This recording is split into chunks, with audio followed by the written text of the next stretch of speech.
At about 5 p.m. on November 1st, 1996, 52-year-old Gary Triano stood on the 18th green at the La Paloma Country Club in Tucson, Arizona.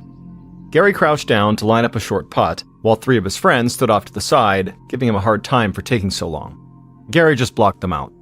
Almost everywhere else, Gary was known for being loud, impulsive, and never slowing down. But on the golf course, he always felt calm and focused. Gary stood back up and prepared to take the shot. He took a breath, brought his putter back just a little, and swung. His friends shouted like that might knock the ball off course, but Gary watched it roll across the green and drop right into the hole. Gary let out a huge yell and thrust his fist into the air in celebration. He turned to his friends and looked at them like they were crazy to think they could beat him. Gary grabbed the ball out of the hole, slipped his club into his golf bag, slung it over his shoulder, and then followed his friends into the country club bar. It was a few days before Gary's 53rd birthday, and he thought there was no better way to celebrate than with a round of golf and a drink with his friends. But what Gary didn't know was that this golf game was actually part of a bigger plan. Gary's girlfriend had arranged this game with his friends, and she'd gotten some other friends to invite him out to a different bar at 6 p.m., all so she could get Gary's house ready for a huge surprise party she was throwing him later that night. Gary and his friends took a seat at the bar and ordered some drinks.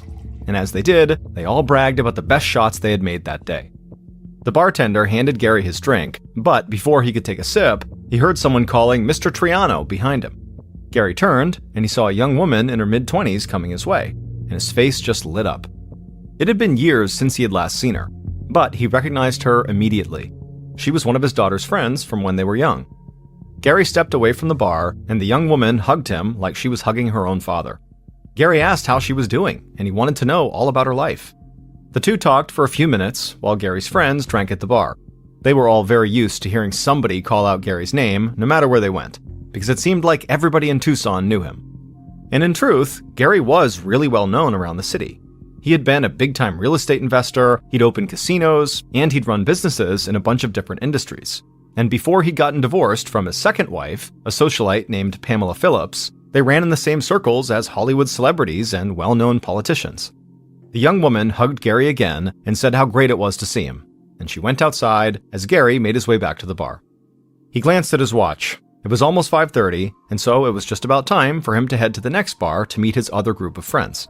So he threw back his drink and then reached into his pocket, pulled out several bills, and carefully folded them into little origami flowers. He put these flowers on the bar for a tip, then grabbed his golf bag, shouted goodbye to everyone, and walked out. Gary's friends waved him off and then just kind of shook their heads. Gary couldn't help himself. He always had to make a grand exit. The sun was setting when Gary stepped outside, and so he looked out at the pink and red sky over the mountains and desert in the distance.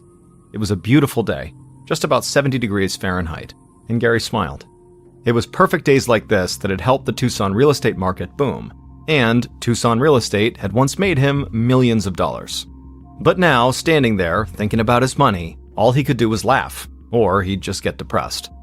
Despite the continued growth of the real estate market, the last few years had been tough on Gary financially. He had spread himself too thin, investing in too many high-risk ventures, and some of the deals he'd made had completely fallen apart and cost him a huge chunk of his fortune. In order to deal with these massive losses, Gary had recently filed for bankruptcy, and now he was slowly trying to rebuild his wealth. But Gary quickly shook all of this off.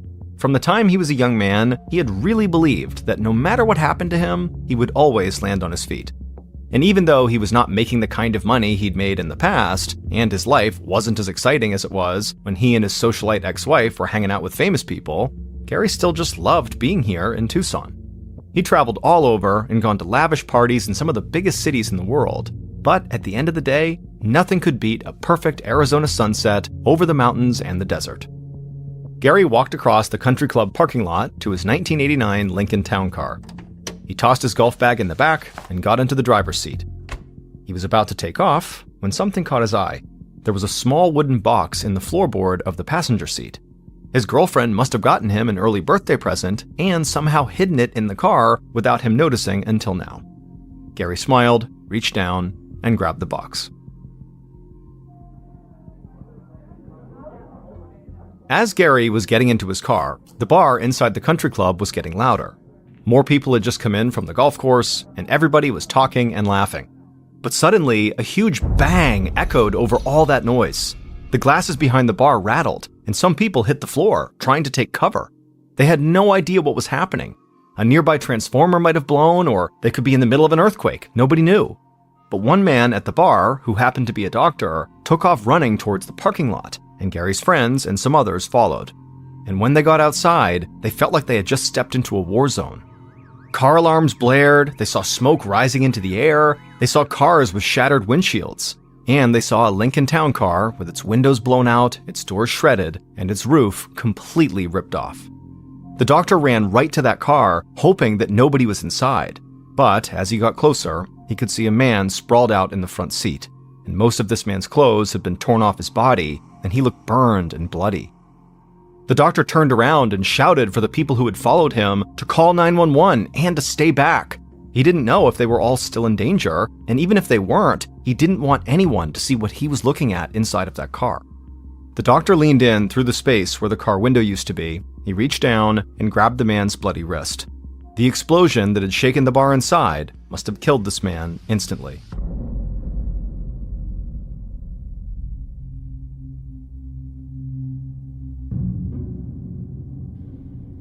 Detective James Gamber of the Pima County Sheriff's Department was clearing the dinner table and putting dishes in the sink at his house when his phone rang. He walked across the kitchen and answered it. It was one of his colleagues from the Sheriff's Department, and this colleague said that there had just been an explosion at La Paloma Country Club, and Gamber needed to get down there right away. So Detective Gamber ran out to his car and sped off through his residential neighborhood. Gamber had only been a homicide detective with the Sheriff's Department for a short time. In fact, he had only worked one homicide case at this point. But as he drove to the country club, he had no idea if he was even heading to the scene of a murder. For all he knew, the explosion he was racing towards could have been caused by an accident of some kind. A few minutes later, Gamber pulled into the La Paloma parking lot, and he saw first responders everywhere. He also saw a different group of people, many of them in golf clothes, standing with two police officers near the main entrance of the club.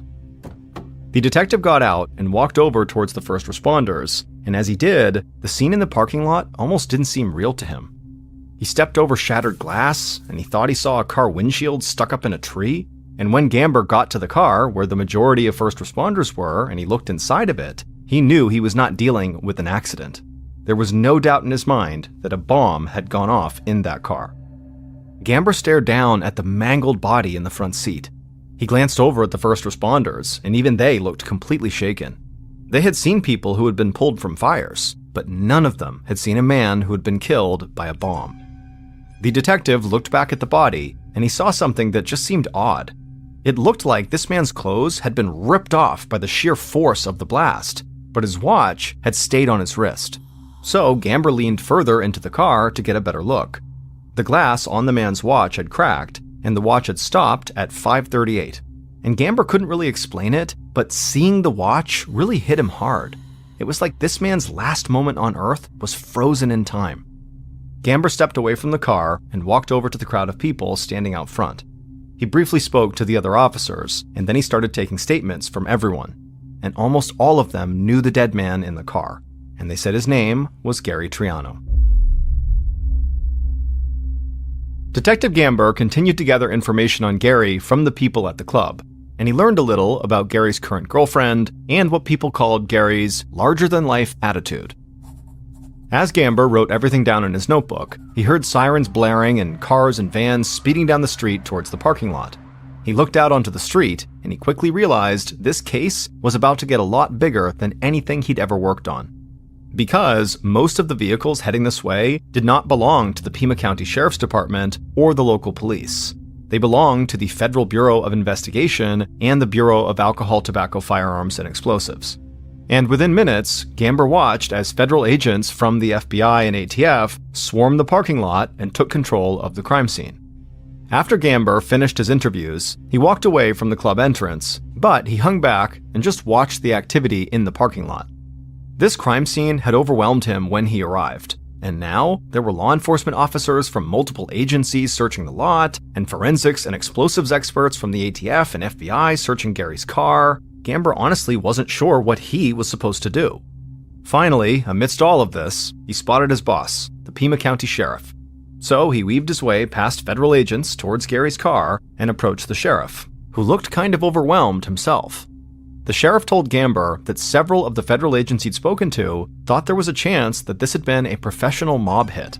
Technicians had already found fragments in and around the car that they believed were from a homemade incendiary device, and they thought this device could be the type of bomb often used by the mafia. This actually all made sense to Detective Gamber because he knew that the mafia had been prevalent in this area since back in the 1970s.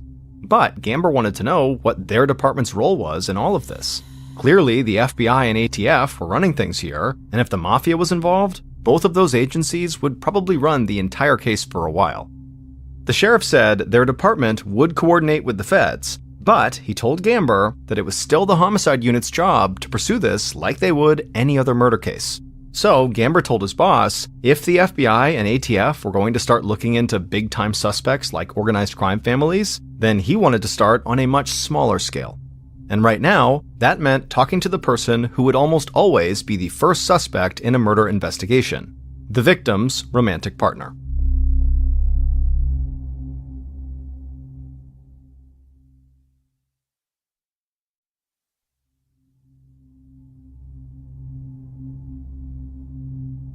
A little over an hour after the explosion, a woman stepped out of her car and approached the country club parking lot. She looked almost like she was sleepwalking, like she didn't see all the chaos around her. Local police officers immediately stopped the woman from walking any further into the parking lot, and she shouted that she was Gary's girlfriend. Detective Gamber saw this happening. He'd been waiting for her. A police officer had called her at Gary's house to inform her about what had happened. At first, she didn't believe the cop. She said Gary was out with his friends, and then he was going to come home for a huge surprise party she was throwing him. But eventually, she had accepted the truth, and she said she was coming to the country club right away. Gamber rushed over to her and introduced himself. He said how sorry he was, and he hated to put her in this position right now, but he needed to ask her some questions. Gary's girlfriend looked back at him, still with this glazed expression, and said she would try to help. Gamber glanced down at a few notes he'd scribbled in his notebook. He knew the doors on Gary's car had been so badly damaged by the blast that it was impossible to tell if someone had broken into the car to plant the bomb. But people had been in and out of the parking lot all day, and so far, nobody had reported witnessing a break-in. So, Gamber thought there was a good chance that whoever planted the bomb had easy access to Gary's car, so he asked Gary's girlfriend if she had keys to the Lincoln. She said she did, but she said it didn't really make a difference because Gary always left his car unlocked. This threw Gamber off. Somebody leaving their car unlocked, especially a nice car like Gary's, sounded like something that only happened back in the 1950s. But Gary's girlfriend said that he had this foolish belief that nothing bad would ever happen to him, and that people were actually good at heart. She said if it wasn't for her, he very likely would have just left his house unlocked every night. Gamber continued to talk to Gary's girlfriend for a few more minutes. He didn't want to jump to conclusions, but this woman really did seem completely shocked by Gary's death. So he told her before he let her go that he just wanted to know if she could think of anyone in Gary's life who might have wanted to harm him. Gary's girlfriend shook her head. She said Gary had a good relationship with both of his ex-wives and his 2 grown children from his first marriage, and the children from his second marriage were still pretty little, and she said everybody who knew Gary loved him. He was generous and fun. Suddenly, Gary's girlfriend trailed off, and the look on her face totally changed, like she had just thought of something. Gamber asked if something was wrong, and she nodded. There was one past relationship in Gary's life that had ended badly, and it just continued to get worse. She said Gary had an ex-girlfriend named Robin Gardner, and Gary had left her when she got pregnant. But even before that, Gary had wanted to get out of the relationship because Robin had a temper and had once attacked him with a flower vase. Gamber asked if Gary had had any contact with Robin lately. Gary's girlfriend said that Robin had called a few months earlier, and she left Gary a message on the machine. And all Robin had said was, "You're going to pay. Someday, you're going to pay."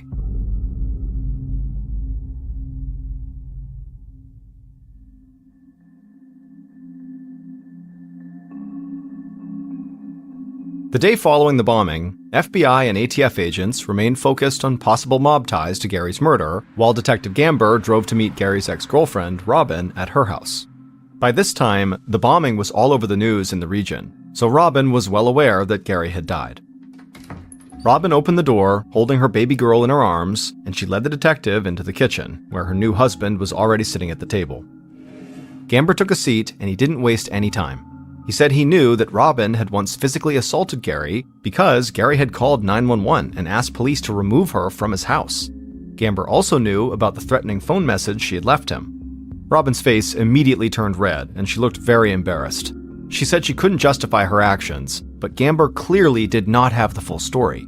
When she had gotten pregnant, Gary had openly doubted that the baby was his. He broke up with her and didn't want any responsibility for the child, so she lashed out because she was hurt and scared and didn't know if she'd be able to provide for her baby on her own. But after the baby was born and a paternity test proved that she was Gary's daughter, Gary had said he would help take care of her financially, and Robin and Gary's relationship became a lot more civil. The baby started crying a little, and Robin asked if she could excuse herself. Gamber said of course, and Robin carried the baby out of the kitchen. Her husband watched to make sure she was out of earshot, and then he leaned toward Gamber and spoke quietly. He said there was no doubt that his wife had a temper. If Robin was mad, she made it really clear. But despite the issues she'd had with Gary, Robin's husband said that she told him that Gary was a good man for admitting he was wrong and doing his part to make sure the baby was taken care of. By the time Gamber left the house, he didn't feel like Gary's ex-girlfriend or his latest girlfriend were the likely killers. He didn't want to eliminate any suspects until he had more clear evidence, but he knew Gary's ex-wives and his grown children could also have a motive to kill Gary. And all of them most likely knew about Gary's strange habit of keeping his car doors unlocked, so they would know how easy it would be to place a bomb in the Lincoln town car. During the week following the bombing, Detective Gamber checked in often with the sheriff and with the FBI and ATF. The feds were still tracking leads connected to the mafia, and they were delving deep into Gary's financial records. It had become clear that Gary had racked up millions of dollars in debt, and he owed people money all over the world, so they were even following international leads. But all of the agencies believed Detective Gamber's investigation held just as much weight as theirs. It was still entirely possible that Gary's murder was personal and had nothing to do with his business dealings. So Gamber arranged separate interviews with Gary's two ex-wives, but both of these meetings played out almost exactly the same way. All Gary's first wife, Mary, and his second wife, the socialite Pamela, really told Gamber was that they loved Gary, thought he was a great father, and they had remained good friends with him after their divorces. They were also both heartbroken by Gary's death.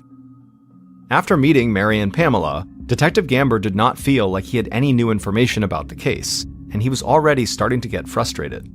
Gary's somewhat tangled romantic life had seemed like a strong lead, but his relationships with his ex-wives appeared to have both been pretty healthy.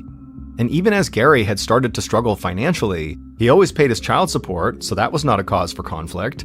And Gamber also had to admit that both women had really solid alibis. Neither of them had been in town when Gary died. Following the meetings with the ex-wives, Gamber interviewed Gary's son and daughter from his first marriage, who were both in their mid-20s, and he hoped they would give him something to go on. But they would both say that Gary was a great dad and an amazing friend. He meant everything to them. They admitted that when they were teenagers and their parents got divorced, they had blamed their dad at first, but they ended up loving their stepmom and their two little half-siblings, so any animosity they felt towards their dad had disappeared. And so in about the span of a week, Gamber had met with the people he believed had the clearest personal motives to kill Gary, but he felt like he still hadn't gotten anywhere. At the same time, the federal investigations also seemed to be stalling. There were plenty of leads, but each one of them fell apart under the slightest bit of scrutiny. So, as November came to an end, everyone involved in the hunt for Gary's killer worried that the case was already drying up, and that the killer, who had set off a homemade bomb in the city of Tucson, would remain free and out on the streets. In early December, about a month after Gary's murder, Detective Gamber got a phone call at his desk. And as soon as the man on the line began talking, Gamber could hear the urgency in his voice. The man said he was an investigator from Aspen, Colorado. He'd just seen a news report about Gamber's ongoing investigation, and he had some strange pieces of evidence that he thought might be connected to the car bombing. When Gamber heard this, he felt like he'd just woken up after a long night of sleep. This was the first time he'd been excited about this case in weeks. The Colorado investigator said he'd been working a fraud case for months, trying to track down a man named Ron Young. Ron had bilked a bunch of people out of thousands of dollars. And back in October, this investigator had found an abandoned minivan in California that Ron had rented. Inside the van, the investigator said he'd found a sawed-off shotgun. He'd also found some potential evidence that he didn't really understand at the time. But after seeing the news report about this car bombing, he thought that evidence he found might finally make sense. Gamber was now standing up at his desk, just waiting with anticipation to hear what this evidence was. The investigator said he had found a map of Tucson, Arizona, and a piece of paper with some names on it. And one of those names was Gary Triano. Gamber felt his hands shaking. He wanted to run out of the station and go find Ron Young right away. So he asked the investigator to please send over all the information he had on him. The investigator said he would do that as soon as they hung up, but he gave Gamber a warning.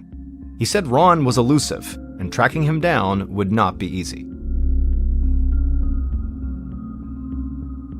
Throughout the end of 1996 and the first several months of 1997, Detective Gamber worked with the FBI to try to locate Ron.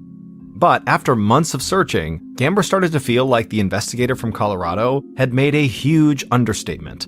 Ron was not just elusive, this man was a ghost.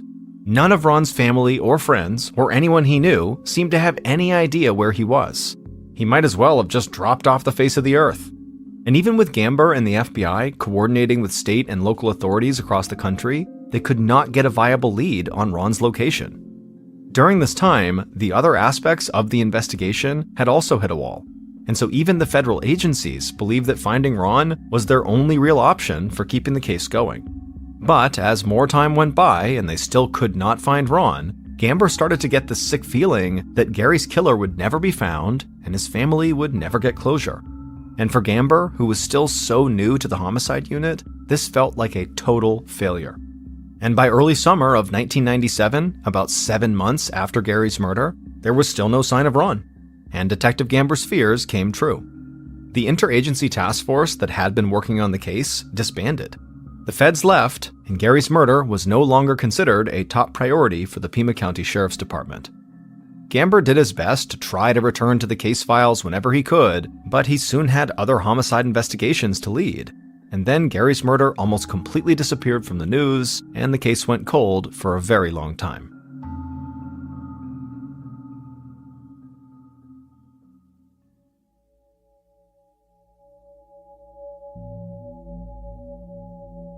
On November 19, 2005, 9 years after Gary's murder, a chiropractor in Fort Lauderdale, Florida, came home after a day of work, sat down on his couch, and turned on one of his favorite TV shows, America's Most Wanted. At the time, America's Most Wanted was a very popular show that featured stories about criminals who were still at large, in the hope that the viewers of the show might provide tips that could help lead to an arrest. The chiropractor watched the show and listened to a story about a man who was wanted in a fraud case and had possible connections to a murder. And as the chiropractor watched, he suddenly got off the couch and got closer to his TV to make sure he was really seeing what he thought he was seeing. There was an image of the criminal on the screen. Now, the chiropractor didn't recognize the criminal's name, Ron Young, but he definitely recognized the man, because he had treated this man's bad back on several different occasions. The chiropractor grabbed his cell phone from his pocket and dialed the number for the America's Most Wanted tip line. 2 days later, federal and local law enforcement arrested Ron Young in Fort Lauderdale. And days after that, Detective Gamber, who was still a homicide detective, along with other Pima County investigators, flew to Florida to question Ron in connection to the bombing that killed Gary Triano. Detective Gamber felt exhilarated to have the case reopened. He had always regretted that he had not been able to bring Gary's killer to justice, but Gamber would soon realize that he still had a long way to go. Ron repeatedly denied having anything to do with Gary's murder, no matter how much police pressured him. And so it would take several more years of coordinated efforts between law enforcement organizations across the country and multiple international agencies for investigators to gather evidence to prove that Ron knew a lot more than he was willing to say, and that there was someone else out there on the run who was directly connected to Gary's murder.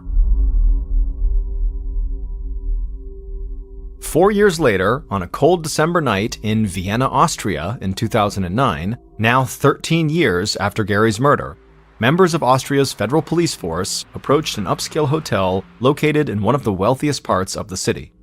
The lead officer and his partner found the room they were looking for and knocked on the door. When the door opened, the lead officer spoke in German, but the person at the door looked confused. So the officer quickly switched to English and asked them to identify themselves. And when the lead officer heard this person's name, he told them that they were under arrest for the murder of Gary Triano. Soon after this arrest, the lead officer contacted his supervisor, who then got in touch with federal authorities in the United States to start the extradition process. That process took months, but when the suspect was back in Arizona, Detective Gamber interviewed them. And by the time that interview ended, all of Gamber's hard work had finally paid off. After 13 years, he now knew who had murdered Gary.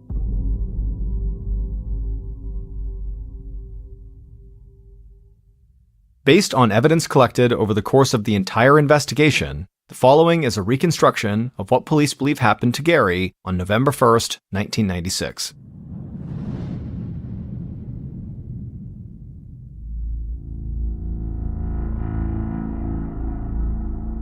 At around 4:15 p.m. that day, the bomber sat at a small table in a hotel room, breathing in slowly over and over until they could feel their heart rate slowing down.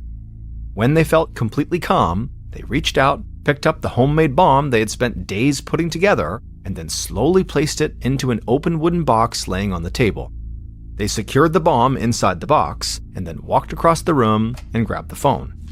They took a small piece of paper out of their pocket with a number scrawled on it and dialed. A friendly young man at the front desk of the La Paloma Country Club answered and asked how he could help. The bomber, using an equally friendly voice, asked the young man if Gary Triano was out on the golf course. The young man said he was. He said he had welcomed Gary into the club a little while earlier. After that, the bomber hung up the phone and walked back to the table, picked up the box with the bomb in it, and walked out to their car. They set the box in the passenger seat and then drove slowly down the road. No need to take any stupid chances by driving fast. A few minutes later, the bomber pulled into the La Paloma parking lot.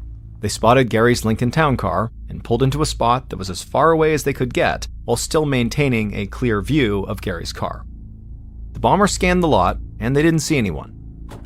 So they opened their car door, went around to the other side, and carefully picked up the box with the bomb inside of it. They kept their head down as they walked to Gary's car.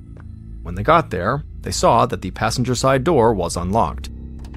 They opened the door, crouched down, and placed the box on the floorboard.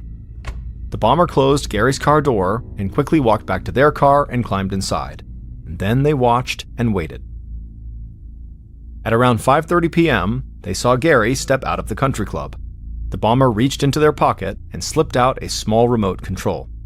As they watched Gary get closer to his car, their heartbeat got faster. Gary climbed into his car, and after a second, the bomber watched as Gary leaned down towards the floorboard. And at that moment, the bomber hit a button on that remote. The bomber heard a loud bang and saw the roof of Gary's car go flying into the air. In the chaos, the bomber sped out of the parking lot and drove to a nearby payphone. They dropped a coin in, and when the person answered, the bomber said the job was done. The person on the other side of the call didn't say anything. They just hung up the phone and smiled at their two little children who were playing nearby. Ron Young, the man who had eluded authorities for years before getting caught by a chiropractor watching TV, built the bomb and placed it inside of Gary's car. But Ron was not the person who had set any of this in motion. Gary's second wife, the socialite Pamela Phillips, was the one behind everything. It turned out that despite what Pamela had told the police, she was not happy about her relationship with her ex-husband. Because ever since Gary had begun experiencing financial difficulties, he stopped giving Pamela the type of money he had given her in the past. Gary still paid child support and alimony, but there was nothing extra for her like there used to be. And so Pamela had decided that the only way she could get the kind of money from Gary that she wanted was by killing him. Because Gary had taken out a $2 million life insurance policy, and he had made Pamela and his two kids the beneficiaries. But until those kids turned 18, Pamela would receive the payout if Gary died, with the understanding that she would manage and invest the money for the kids. But Pamela just wanted the money for herself and did not want to wait any longer. So she offered a man she'd once had a romantic relationship with, Ron Young, $400,000 to do the job. Ron already had a criminal past, and he had some experience with explosives. So together, Pamela and Ron started planning Gary's murder, and they decided to use a homemade bomb. And in the fall of 1996, they found the perfect way to carry out their plan. Gary's girlfriend had wanted everyone in Gary's family to come to the surprise party she was planning. So she had invited Pamela and the kids, and even told Pamela her plan to keep Gary out of the house. He was going to play golf at La Paloma until around 5:30, and then go to another bar before coming home. So Pamela now had the perfect time and place for Ron to pull off the murder. She knew exactly where Gary was going to be, and she knew Gary never locked his car doors, so Ron would have no problem finding the car and planting the bomb.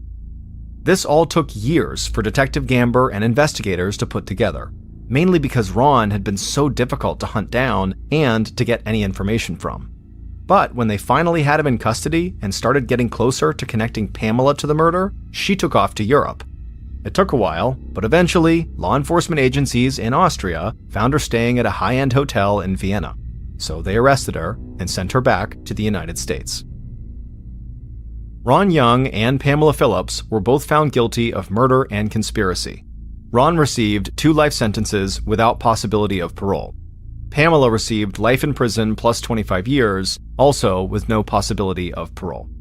And because of the amount of time this investigation took, it was both Detective Gamber's second homicide case and his last. He retired from the force not long after having helped solve Gary's murder.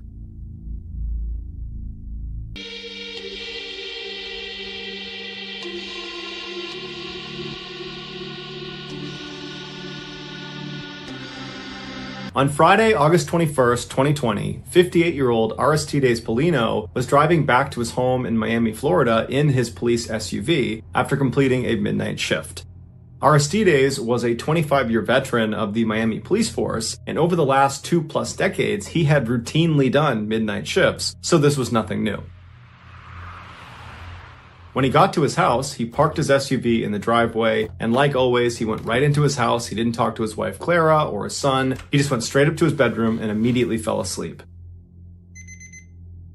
About 4 hours later, at 5 p.m., Aristides woke up and he expected to hear his wife's voice somewhere in the house. So when he didn't, and the house was just totally silent, something told him that something was off. So he climbed out of bed, he put on his clothes, and he went downstairs to look for his wife.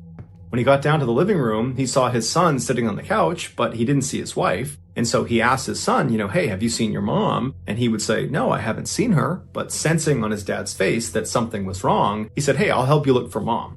And so the two men began searching the house, yelling out for Clara, and Aristides began calling his wife, but she wasn't picking up. And after several minutes, the two men reconvened in the living room, and they started going over whether or not she had told them about some appointment that day, and that would explain why she wasn't in the house. But after talking about it, they decided that she didn't have any appointments, and she should be home right now. And so the men decided, maybe she went outside and she's talking to a neighbor, or, she went for a walk and she's talking to somebody on the road. And so they decided they would go outside and search the outside of the property. When they got outside, Aristides went towards the back of the property and his son went towards the front, down towards the driveway. And so as Aristides is making his way around the back of the property, he hears his son scream out for help. Aristides comes running back around the property and he sees his son standing in the driveway with the door of his police SUV wide open. 4 hours earlier, after Aristides came home, he parked his police SUV right in the driveway like he always did, and for some reason he left the car unlocked. And so he goes in the house and he falls asleep. And while he was sleeping, Clara, who was home, she exited the house and walked down the driveway to his SUV. She opened up the door and went inside. It's believed she was looking for something, although we don't know what she was looking for. And while she was in the back of his car fishing around for whatever it was she was looking for, the door she had entered the vehicle in shut behind her. And because this is a police SUV, the back seat was designated for suspects, and so the back two doors did not open from the inside. And there was a very thick partition separating the back seat from the front seat, so Clara could not just reach over the seats and honk the horn to get someone's attention. And Clara did not have her cell phone, so she couldn't call anyone for help. and when she screamed out for help to somebody out on the road to help her, her screams were severely muffled, and the back windows of this police car were heavily tinted, making it extremely difficult to see that there was a person in the back seat of this car. So for 4 hours, Clara desperately screamed and kicked and punched and did everything she could to try to free herself from the situation she was in. All the while, the temperature inside the car continued to go up. The SUV was parked in full sunlight, no shade whatsoever, and the temperatures that day were over 90 degrees Fahrenheit. And so by the time Clara was ultimately discovered, the inside of that SUV had effectively become an oven. Aristides ran over to his vehicle and he pulled his wife out and he started doing CPR on her, but it was too late. She had died of heat stroke. Her death was ultimately ruled an accident.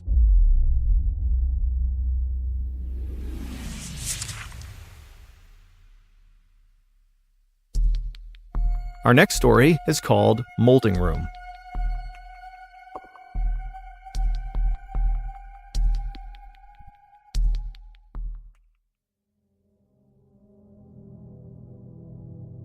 It was 2 days before Christmas in 2010, and 54-year-old Alan Catterall, along with his future son-in-law Mark, were sitting in the break room of a kayak molding facility in the United Kingdom where they both worked. And as they sat there drinking tea, they began exchanging notes about what gifts they got for the rest of their family for the holidays. And as they spoke, they both were very careful to keep their voices very quiet in fear that someone might overhear them, because Alan's wife and daughter also worked at this kayak company. Alan had worked for this company for 10 years, and even though it was backbreaking work a lot of the time, he loved it because it meant he got to spend all this time with his family basically 24/7. It was only 7 a.m., which meant Mark and Alan had just started their shifts, but they were already taking this break to talk about Christmas because they were so excited about it. But they finally said, okay, we do need to go to work, and so they put their cups in the sink, and then Alan made his way down to the factory floor, and his future son-in-law Mark made his way up to the control room. On the factory floor, where Alan was heading, was where all the special machinery was inside of these little rooms where the kayaks were actually molded and put together. And it was Alan's job to make sure the machinery was clean and operational. The machinery inside of these little kayak-making rooms was very customized and very finicky, and so Alan was one of the few people at the company who really understood what made it work and what would cause issues, and so he was very valuable at the company. That day, Alan knew one of the circuit boards for one of these molding rooms had shorted out, and so the leadership had decided to shut down that particular molding room while the circuit board was fixed. And so when Alan went down and began checking out each of these molding rooms, he knew which one had been shut down. So he knew when he went in there, it was not going to be operational. But when he went into that particular molding room, he noticed that it really needed a good clean. When these kayaks were made inside of these molding rooms, a lot of times the excess plastic would kind of seep out of the actual mold, and it would get caked to the walls, and it would flake all over the ground. And so periodically, Alan would clean these rooms, and he figured right now, with this one shut down, he might as well clean it. And so Alan grabbed a crowbar, and he headed into this shut-down molding room, and he got to work chipping all this plastic off the walls and making a big pile on the ground to sweep out and throw away. But as Alan chipped away at all the plastic, the doors leading into this molding room shut. And so suddenly Alan was cast into total darkness because his only light before that had been coming through these doors. But that was the least of Alan's worries. He knew that if these doors were shutting, these doors were automatic, that meant that the circuit board had to have been fixed, and they didn't know he was in here. And so now this molding room must be operational, which meant he only had minutes to get out of this room. And so Alan ran to the door, and with his crowbar, he began trying to pry the doors open, but he couldn't. These are mechanically sealed doors. They do not just open. You need to press a button to release them. But Alan's in a total panic. He knows what happens in this room, and he just can't get the doors open. And so he began banging on the door with his crowbar and screaming for anybody out in the factory floor to please stop this process that's surely starting inside of this room. Open these doors, get me out of here. But it was so loud out on the factory floor, nobody heard him. And so before long, Alan must have looked around and saw the walls inside of this tight, cramped space beginning to glow red. because this molding room was actually just an oven. It reached almost 600 degrees Fahrenheit in about 10 minutes. And so Alan is watching as this oven is restarting and he's sealed inside of it. And so the walls turned bright red, and then before long, the crowbar he was using to try to open the door must have become so hot he couldn't have held it, and then the ground as well would have been red hot, and his shoes would have begun to melt, and then the air temperature inside would have gotten so unbelievably hot he couldn't have breathed. And so screaming in pain and pounding on the door, leaving his skin on the door every time he hit it, Alan eventually just collapsed to the ground in unimaginable pain as he cooked alive. Finally, when Alan caught on fire and black smoke began coming off of his body and pouring out onto the factory floor, the factory realized there's a problem with this molding room, so they turned it off, they opened it up, and they discovered Alan. It would turn out, after Mark and Alan had chatted about Christmas in the break room and then parted and gone their own ways, Alan had gone down to the factory floor and inside of that molding room, and his future son-in-law, Mark, had gone up to the control room where he would have no visibility of the factory floor. All he had was this big switchboard full of lights and switches and gauges that controlled all of the molding rooms. And not long after he got up there and was looking at the control panel, he saw a blinking light come on. And it was for the molding room that Alan was working inside of. And that blinking light meant someone had fixed the circuit board, and so that molding room now had power. And so reflexively, Mark just turned it on. And when he did that, the molding room began its restart process, which included sealing its doors and turning on the oven. And inside of that molding room, there were no safety escapes. In fact, there was really no safety precautions at all with regards to these ovens. And so as soon as Mark flipped that switch, he had killed his future father-in-law. 5 years later, the Kayak Molding Company was convicted of corporate manslaughter and fined 200,000 pounds. Also, the man who actually designed these molding rooms with no safety precautions in mind, no emergency exits, nothing, he was fined 25,000 pounds and sentenced to jail for 9 months.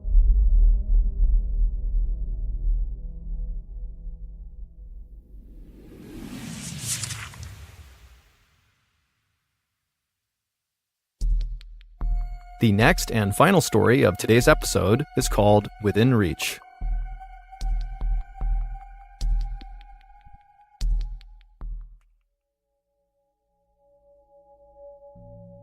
On January 30th, 1925, a 37-year-old man named Floyd Collins walked through this huge forest in central Kentucky inside of a national park. As he walked along, his boots splashed in the melting snow and mud on the ground, and above him, all he heard was the sound of water dripping down amongst the leaves. It was warmer than it had been in several days, and so that was why Floyd was out here. He was trying to take advantage of the nice weather. And so after walking for a while on this muddy, slushy trail, the trees around Floyd began to thin out, and then eventually he reached the edge of the tree line, and in front of him was this huge clearing. Now, in this clearing, the trail he was on continued straight ahead, but it came to a stop in front of this huge cavern-like opening in the side of a hill. And so without hesitation, Floyd stepped out of the trees into the sunlight, and he walked the rest of the trail right up to the opening of this cavern, and he stopped and just stared and smiled. This cavern-like space on the side of this hill was the entrance to a cave known as Sand Cave. And Floyd had spent the last week coming out to Sand Cave and exploring the different tunnels, but today his plan was to go as deep and as far inside of this cave as he possibly could. Caves were a huge tourist attraction in this region, and Floyd was a very experienced caver who had been caving since he was 6 years old, and he knew that most of Sand Cave had not been explored. And so if he could go in there and explore all the different parts of the cave and map it all out and make sure it was safe, it was sure to be a huge moneymaker. He could bring people here and lead them on guided tours. So Floyd left the muddy path he had been walking on and stepped foot inside of this grand entrance to Sand Cave. It's basically this 250-foot wide cathedral-like space inside of this hill with ceilings high enough you could stand, but it's totally dark in there. And despite being this big open space, it very quickly funnels to this one kind of tunnel that goes straight down and connects to all these offshoot underground passageways, many of which have never been explored before. And so, as Floyd walked across this big open entryway, he lit his oil lamp and then began mentally preparing himself for what he was about to do, which was going to be very claustrophobia-inducing, even for a very experienced caver. And so Floyd reached the back of this huge entryway, and he reached this tunnel that would connect to the rest of the cave, and he began walking down it. And this tunnel was not very restricting. You could stand in it, you could move around in it, but it was very short. It was 15 feet straight down at an angle, where at the bottom of those 15 feet was a square hole in the ground. And Floyd, having been here the previous week, knew that once you go through this hole, the real caving begins. Now you're going to be down on your hands and knees, wriggling your way through these very tight and restricting areas where you don't really know where you're going. Because again, a lot of this stuff has never been explored before. But this is why Floyd loved caving. He loved the adventure and the risk of doing things like this. And so Floyd got to this hole, he put his oil lamp down on the ground, he casually lowered himself feet first into this hole, which dropped down several feet, and then once he was on firm ground, he reached up, grabbed his oil lamp, and pulled it into the hole with him. Once he was inside of this lower level space, he crouched down and looked around, and off to his right was a tunnel that he could crawl through that seemed to lead to a series of other tunnels. And so he puts his lamp in front of him, he gets down, and he begins crawling through this tunnel. And after a little while, he reaches this kind of fork in the road where he had several options of very narrow tunnels to choose from. Now, the previous week, Floyd had gone down several of these tunnels and mapped out where they went, but there was one tunnel in particular at this fork that was very narrow. It was likely the most narrow of all the tunnels, but from where he had seen the last week, it looked like it went pretty far without obstruction. And so he immediately began going headfirst into this tunnel where he had no idea where it was going to go. Think about that. If you go headfirst into a tunnel and you get stuck, what are you going to do? You can't really go anywhere. So this guy is like totally fearless, just going headfirst into what most people would consider a nightmare scenario. And so the way Floyd would approach these very tight tunnels is he would put his oil lamp out in front of him, and then he'd keep his hands over his head, and he'd kind of wriggle his way head first and push his lamp along the way. And so that's what he did. He began going into this really restrictive tunnel. It's hard to breathe because the walls are so tight on his chest cavity. But as he's going, eventually the ceiling begins to slope upward just enough that he can pull himself up onto his hands and knees and kind of catch his breath. By this point, Floyd was approximately 55 feet underground. That's where this little pocket was, where he could get up on his hands and knees and breathe. And so from this position, he still could see with his lamp that this tunnel continued to snake further and further down, and his hope was that eventually it would lead to a big underground chamber that was not just big enough to go to your hands and knees on, but was big enough you could stand and walk around in, because those were the big tourist attractions. Not only because it seems like another world underground that you can fully explore and walk around in, but also, as Floyd knew from his past experience of going into other caves, a lot of times those big underground chambers are full of Native American artifacts. And again, that was a huge potential moneymaker for people like Floyd because it allowed him to advertise that this cave where tourists could go explore was full of all this rich history.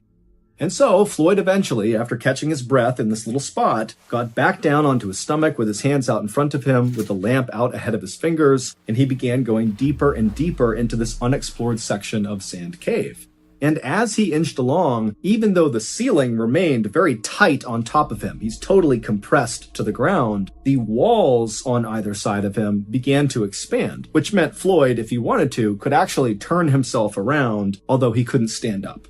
And so Floyd is making his way down this very low ceiling area when he notices his oil lamp is beginning to flicker, which means it's going to go out soon. Now, Floyd wasn't concerned about suddenly being in the darkness inside of a cave. Now, to most people, that would be terrifying, but Floyd, again, was so experienced, he was very confident that he could easily make his way out again just by touch. He didn't need the light. But he did know that trying to move around inside of a cave in the darkness was dangerous, and so he should not do that if he could avoid it. And so as much as Floyd wanted to continue and hopefully find something incredible inside of this cave, he decided he really needed to just turn around and go back to the surface and come back the next day to continue exploring. And so, because this part of the tunnel he was in was really wide, he was able to turn himself around and drag his lamp until he was facing back uphill, and then he rolled onto his back. So his head is pointing back up where he came from, and his feet are pointing in the direction that he had previously been traveling, and he's on his back.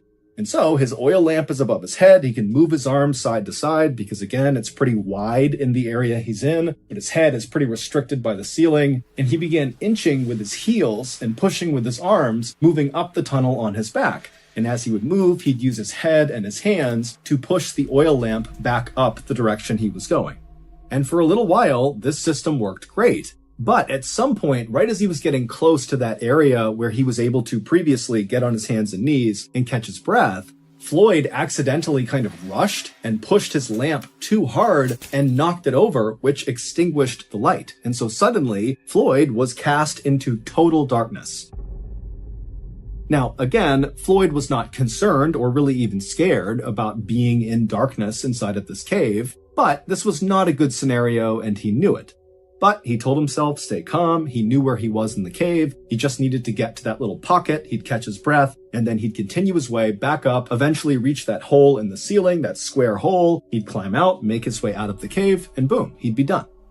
And so Floyd just continued to push the now extinguished oil lamp above his head, and he continued to inch with his heels and moved his arms around to keep going backwards up this tunnel. But then, right before Floyd reached that pocket inside of the tunnel where he could get onto his hands and knees, he heard the sound of falling rocks somewhere below him, kind of near his legs. Now it's pitch black, he can't see anything, and so Floyd just kind of held his breath and hoped that whatever was happening wouldn't affect him, but then he felt a shooting pain in his left leg. A 27-pound rock had broken loose from the low ceiling and landed on his left ankle.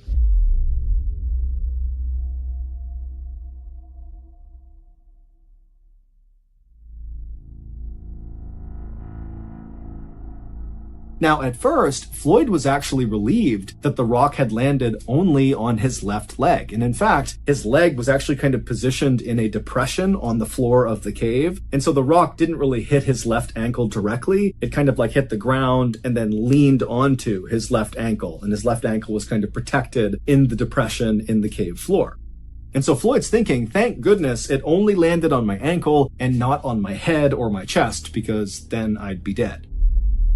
And so, after catching his breath and kind of calming down, Floyd tensed his body and pulled his left leg as hard as he could to clear this 27-pound rock, but his foot wouldn't budge.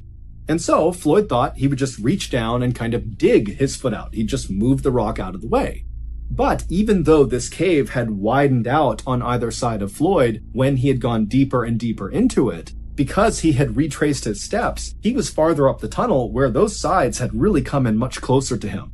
And so he wasn't able to actually reach down and touch the rock. The walls made it impossible. And so he wasn't able to use his hands to clear this rock.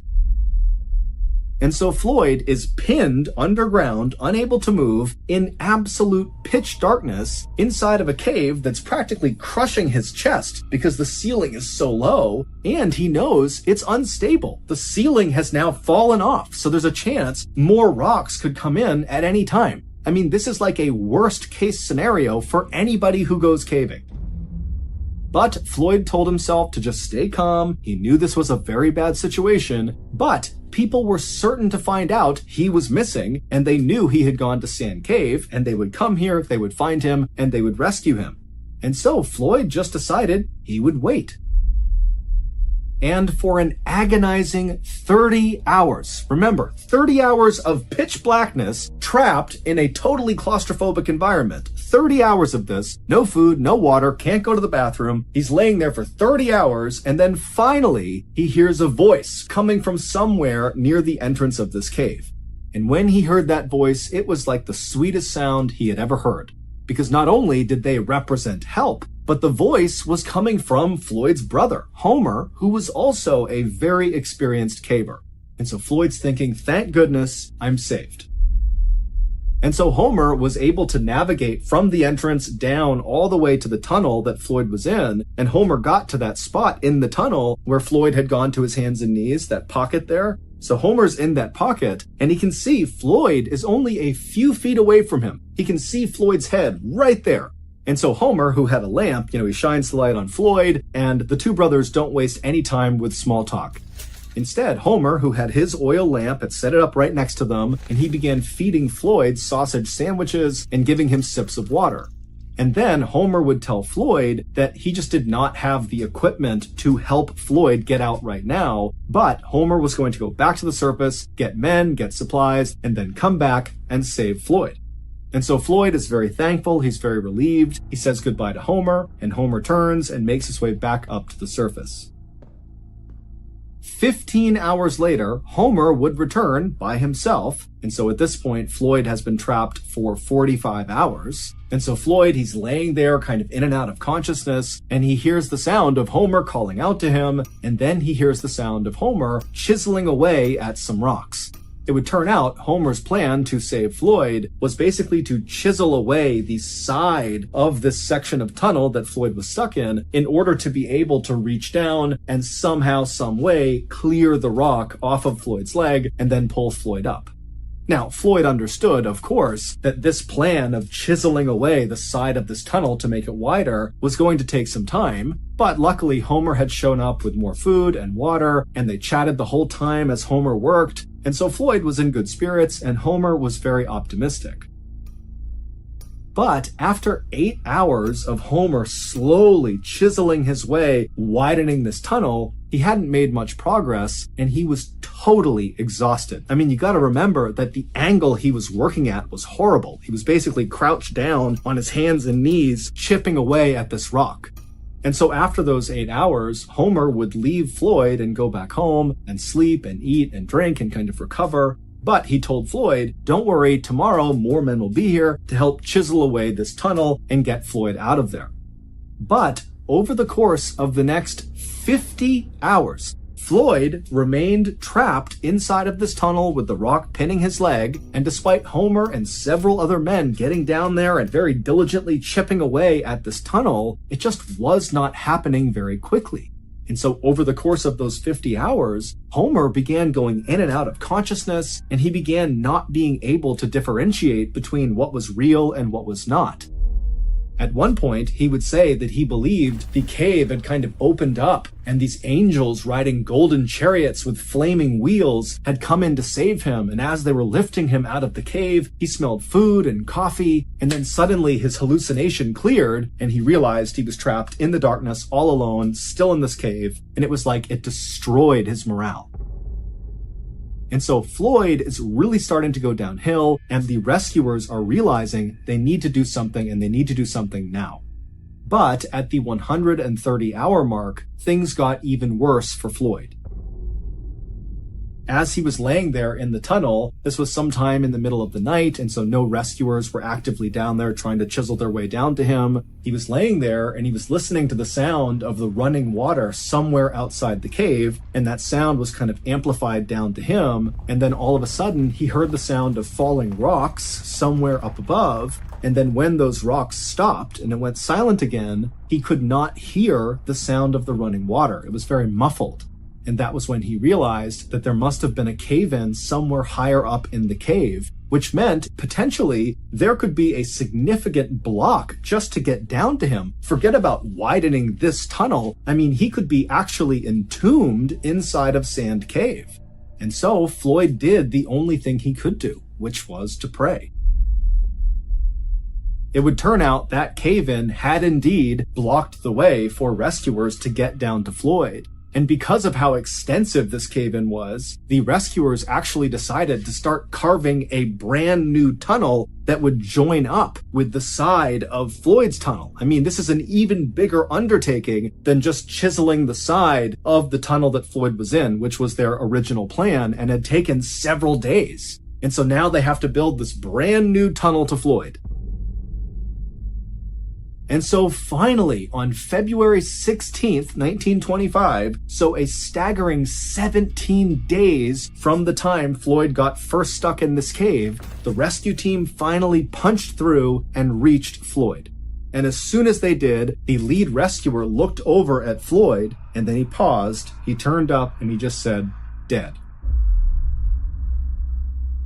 It would turn out shortly after that cave-in, which sealed Floyd in completely inside of Sand Cave, at some point over the next couple of days, those rocks began to break free and tumble down the cave and began striking Floyd until finally one or several of those rocks hit him in the head or chest and killed him. So just imagine you are trapped. You've been there for several days. You're in total darkness. You're entombed inside of this cave. And periodically, rocks just come tumbling down and smash into you. Who knows how long...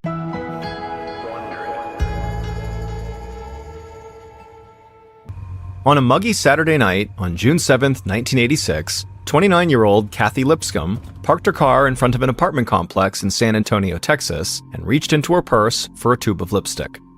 Kathy tilted the rearview mirror toward her face and touched up her lips. And as she looked at her reflection and swept her platinum bangs to the side of her forehead, she almost didn't recognize herself. There was a glow on her face that she hadn't seen in a long time, not since she'd been a newlywed. These days, the happy parts of Kathy's marriage felt very far in the past. Over the last 8 years, she and her husband had had 2 children, who they both loved deeply. But Kathy had come to feel increasingly trapped in her life, until just about a month ago when she and her husband had finally agreed to separate. To Kathy, that decision felt like it gave her back her freedom, and she knew that who she was seeing now in the rearview mirror of her brand new car was a brand new woman. Kathy grabbed her purse from the passenger seat, got out of the car, and walked towards the large apartment building up ahead. And suddenly, she felt really nervous. But it was the good kind of nervous. She had butterflies in her stomach because she was on the way to spend the night with her new boyfriend, who she had fallen completely in love with. Kathy's soon-to-be ex-husband had the kids, and for at least a little while, Kathy could put all her worries out of her mind. So she walked up 2 flights of stairs to the 3rd floor of the building and then rang the doorbell of her boyfriend's apartment. Kathy heard footsteps drawing closer, and then the door opened up, and Kathy beamed at the man standing there. The man grabbed Kathy and kissed her, led her inside, and shut the door behind them. The next evening, Kathy's soon-to-be ex-husband, 30-year-old Air Force Master Sergeant Bill Lipscomb, buckled their 4-year-old son and 7-year-old daughter into the backseat of his car and began driving to the other side of town, where Kathy had just moved into her own apartment. Kathy was supposed to pick the kids up from Bill's house, but she hadn't shown up, and she wasn't answering her phone. So now, Bill was driving the kids to her. When they got to Kathy's building, Bill knocked on the front door of Kathy's unit, which was on the ground floor, and he and the kids waited there in silence. When she didn't answer the door, Bill knocked again. But still, there was no answer. He turned to his kids and tried to smile because he didn't want to upset them, but he knew this was actually really weird. Kathy was never even late picking up their kids, so the idea that she just would blow it off entirely and then also not be home made no sense. Bill told the kids to wait at the door, and then he walked back to his car. He got a notepad, a pen, and a roll of tape out of the glove box and walked back to the building. Bill wrote a note stating that he and the kids were there at 6:45 and would try again later. Then he stuck that note to Kathy's front door. Then he looked down at the kids and asked them if they wanted to write their mom a note too. The little girl nodded and took the pen from her dad and scribbled onto the pad, and Bill tore out the page and stuck that to the door as well. The note read in large block letters, "Mommy, we love you." A day later, at around 9:30 a.m. on Monday morning, a woman working at a university health clinic named Sarah Bowers had a question for Kathy Lipscomb, who was one of the nurses that she worked with. So Sarah walked over to Kathy's office. But when she stepped inside, it was empty, and Sarah saw that a bunch of pink "while you were out" memos had piled up on Kathy's desk. Sarah walked in and picked up one of the messages and read it. It was from Kathy's husband, Bill. He had called in an hour earlier looking for his wife. And this, coupled with the stack of other notes that were very similar, gave Sarah a bad feeling in the pit of her stomach. Because Kathy was one of the most reliable nurses in the clinic. Like, where had she gone? Why hadn't she called in? Sarah picked up the phone and dialed Kathy's apartment number. She knew it because she and Kathy were actually friends outside of work. But the call just rang without an answer, and Sarah eventually hung up and returned to her desk. But over the next hour, Sarah could barely focus because all she could think about was Kathy. She kept looking up at the clock on the wall, watching the minutes tick by, hoping to see her friend walk into the office with a totally reasonable explanation for why she was late. Or even without an explanation. It didn't matter, so long as Sarah knew Kathy was okay. By the time the clock struck 10 that morning and Kathy still had not shown up to work, Sarah could not stand it any longer. She got up and walked directly to the office of her and Kathy's boss, Dr. David Pearl. When Dr. Pearl saw Sarah standing at his door with a troubled look on her face, he asked her what was wrong. Sarah told him that Kathy was 2 hours late to work, and she was not answering her phone. And based on the notes on her desk that were piling up, her husband had also not heard from her either. At this, Dr. Pearl furrowed his brow. Kathy hadn't mentioned anything to him about being late or absent that day. It made him concerned that she might be sick, or maybe even injured, and couldn't get to the phone. So he asked Sarah to drive over to Kathy's apartment to check on her. Sarah sped over to Kathy's apartment, which was only about 10 minutes away. When she got there, she found the notes on the door and she knocked, but there was no answer. And so feeling kind of desperate, she ran to get the building manager and begged the woman to let her into her friend's apartment. Now, the manager knew this was against company policy to do this, but she could see how upset Sarah was, so she unlocked Kathy's door and let Sarah go inside. And what Sarah found inside sent her panic through the roof. The apartment was perfectly neat and tidy. It didn't look like anything bad had happened here, but there was no sign of Kathy. In fact, it looked like she had not been home for days.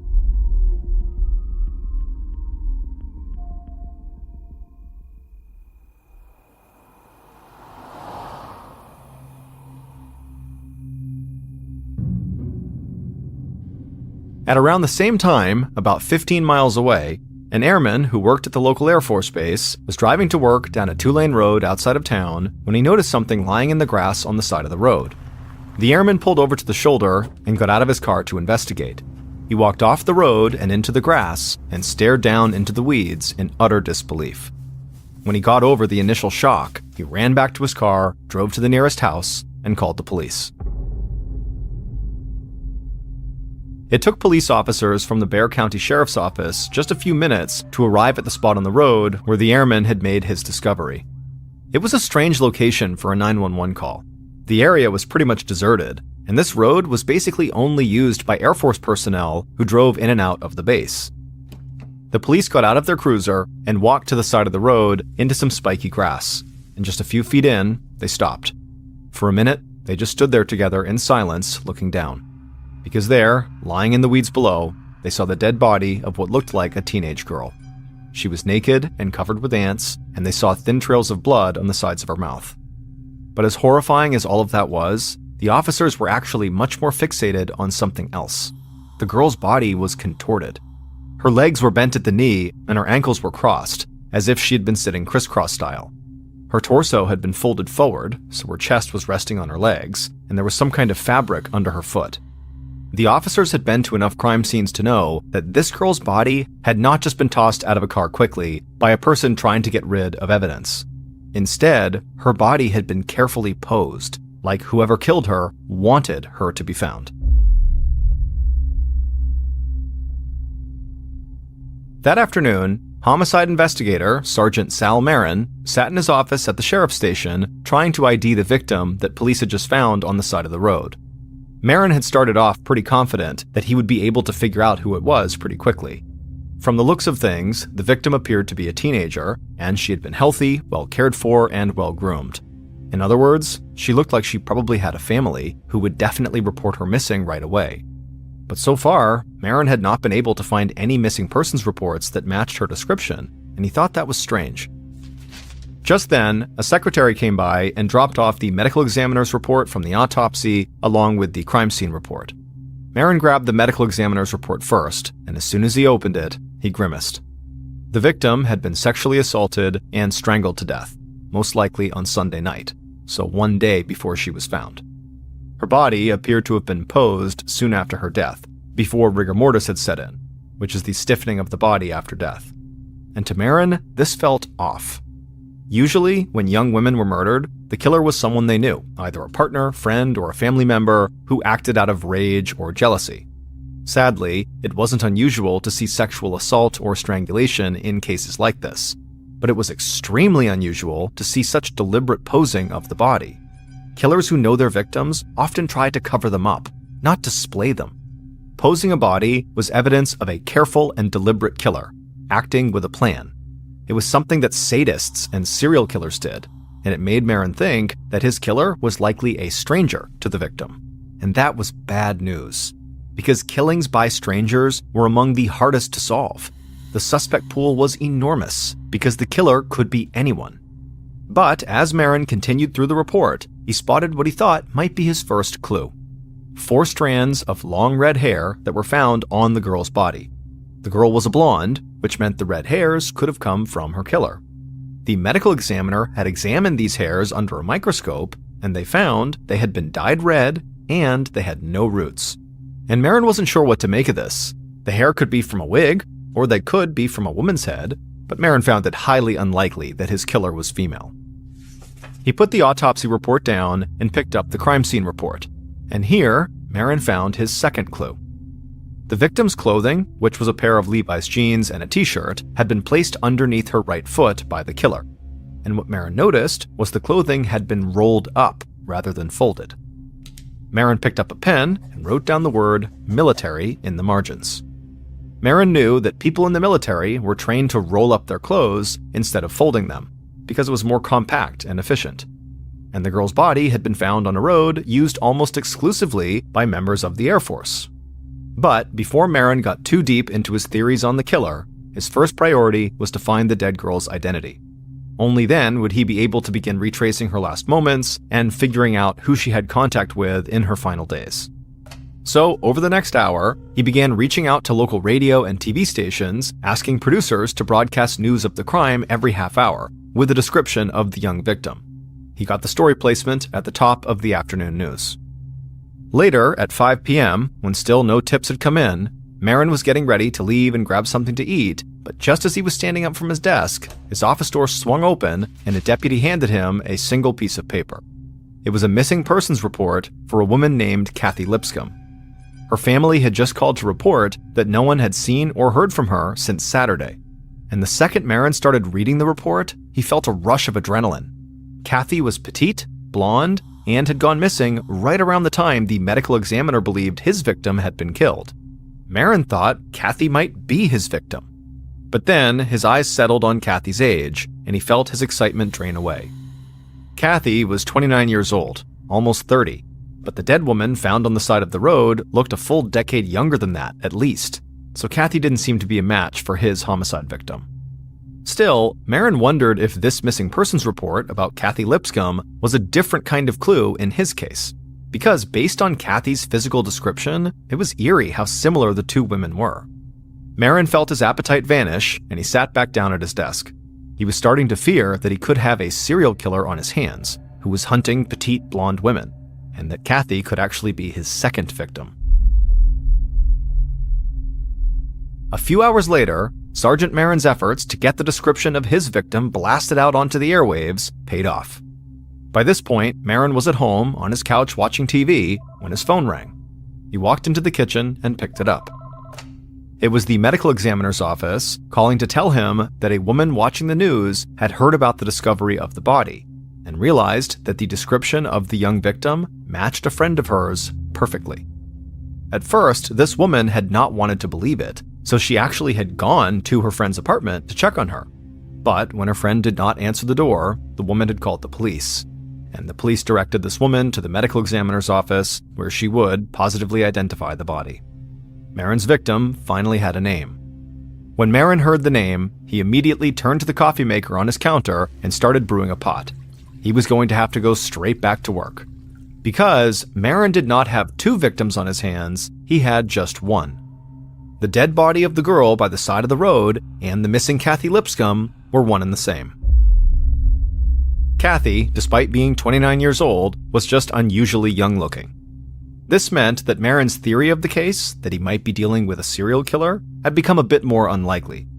He still viewed the posing of the body as evidence that the killer was a stranger to the victim, acting on a calculated plan rather than a sudden burst of emotion. But he was down to just one victim. And now that his victim did have an identity, Marin had to do the part of his job that he hated the most, and that was to tell his victim's family about the murder.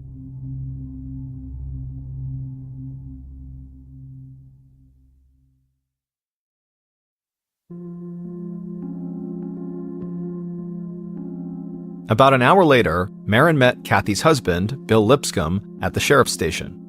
Marin was aware that Bill was a decorated member of the Air Force, and that he was very young to be a master sergeant, which was a pretty high rank. So Marin knew that the smartest way to approach Bill was to be formal and polite, rather than aggressive, even though divorce was a classic motive for murder, and Bill was a natural suspect.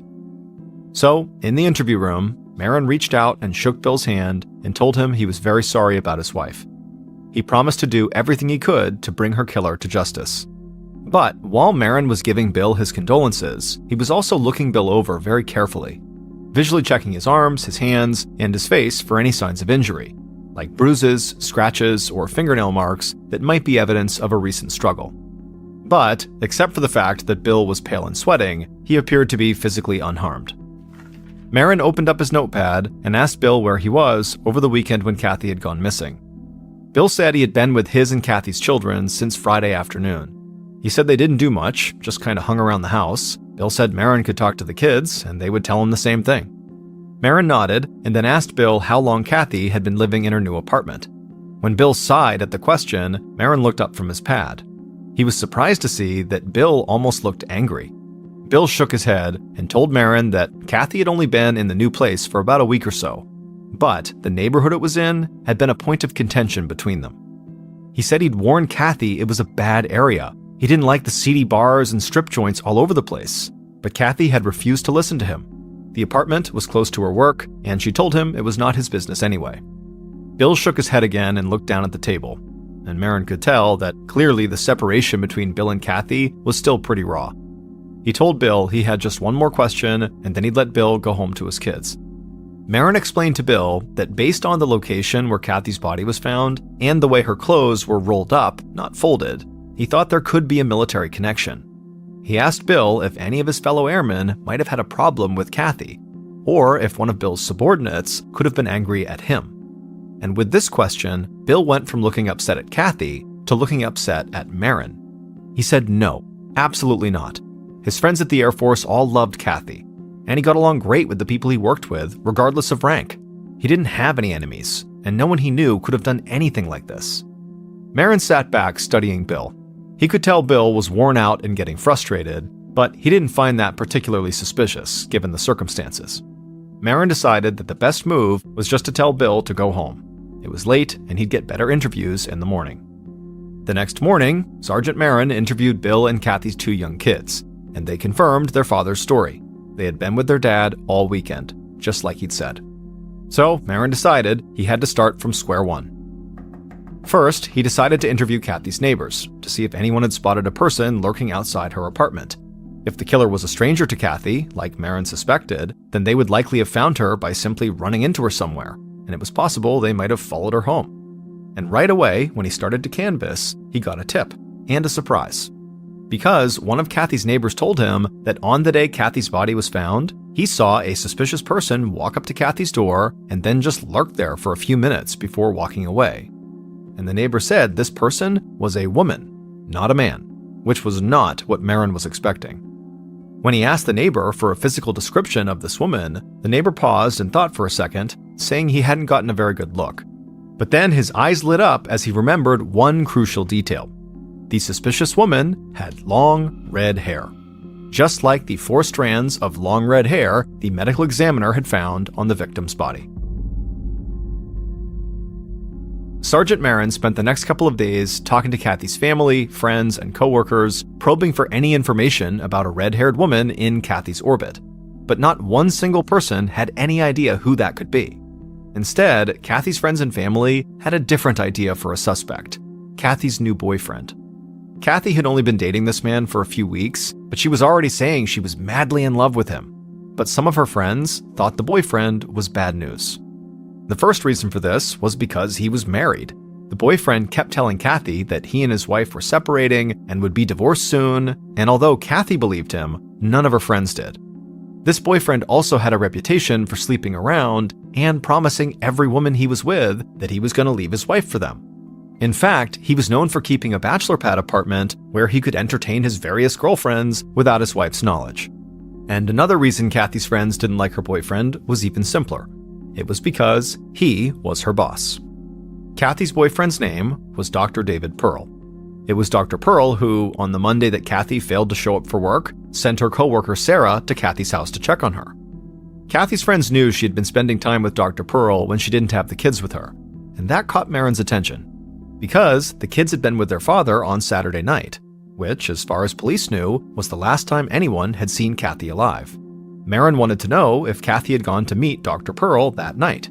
And so, a few days into his investigation, Marin found himself putting the red-haired woman on the back burner for a new number one suspect, Kathy's boss and boyfriend, Dr. Pearl.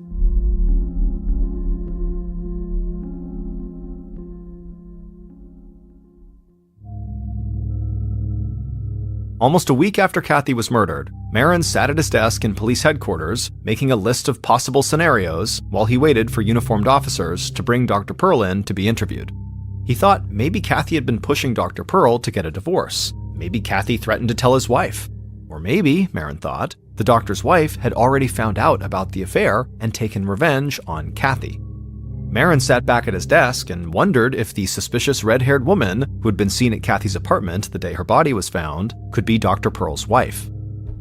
Just then, a uniformed officer knocked on Marin's door to tell him that Dr. Pearl was waiting for him. Marin stood up and followed the officer back to the little interview room where Dr. Pearl was sitting, looking perfectly calm and in control. When Marin walked in, Dr. Pearl immediately reached out and shook his hand. And then before Marin could ask even one question, the doctor began telling him how shocked he was by Kathy's death. The doctor said it just didn't make any sense, because he had just seen Kathy a day or two before she died, and she had seemed totally fine. Marin nodded, being careful to keep his facial expression neutral. When Dr. Pearl was done saying how sorry he was for Kathy, Marin looked down at his pad and asked, in a very deliberate voice, where and when exactly had the doctor last seen Kathy. And at this, the doctor went silent. Marin knew it was clear from his tone that he already knew where and when Dr. Pearl had last seen Kathy, like he knew about the affair, and it was obvious. But what Marin was doing with this question was testing how this very smooth suspect reacted to a little bit of pressure. Dr. Pearl stared at Marin for a few seconds with a polite but completely blank expression on his face, and after a tense moment, the doctor gave an apologetic smile and said, "I'm sorry, but I'm going to need to speak to my lawyer." On Saturday, June 15th, so a week after Kathy had been murdered, Marin was at home, taking a day off to try to clear his head. This case had felt like trying to put together pieces from 3 different puzzles into one coherent picture. None of the clues made sense together. The posing of the body suggested a methodical killer who did not know the victim. But Marin's best suspect was Kathy's boyfriend. The rolled-up clothes suggested the killer had a military background, and Kathy's soon-to-be ex-husband was a member of the Air Force. But he had a rock-solid alibi, and none of his friends or colleagues had any real link to Kathy. The sexual assault suggested that the killer was a man, but the long red hairs on the body and the suspicious red-haired woman at Kathy's door were evidence that there was a female involved. And beyond all these contradictions, there was very little in the way of actual physical evidence to tie any suspect at all to the murder scene. So when Dr. Pearl had lawyered up during his interview, Marin had had no choice but to let him walk out of police headquarters without charging him. And since then, the only thing he'd learned was that Dr. Pearl's wife did not have red hair and had never been to Kathy's apartment. Just then, Marin heard his phone ring and he hopped up.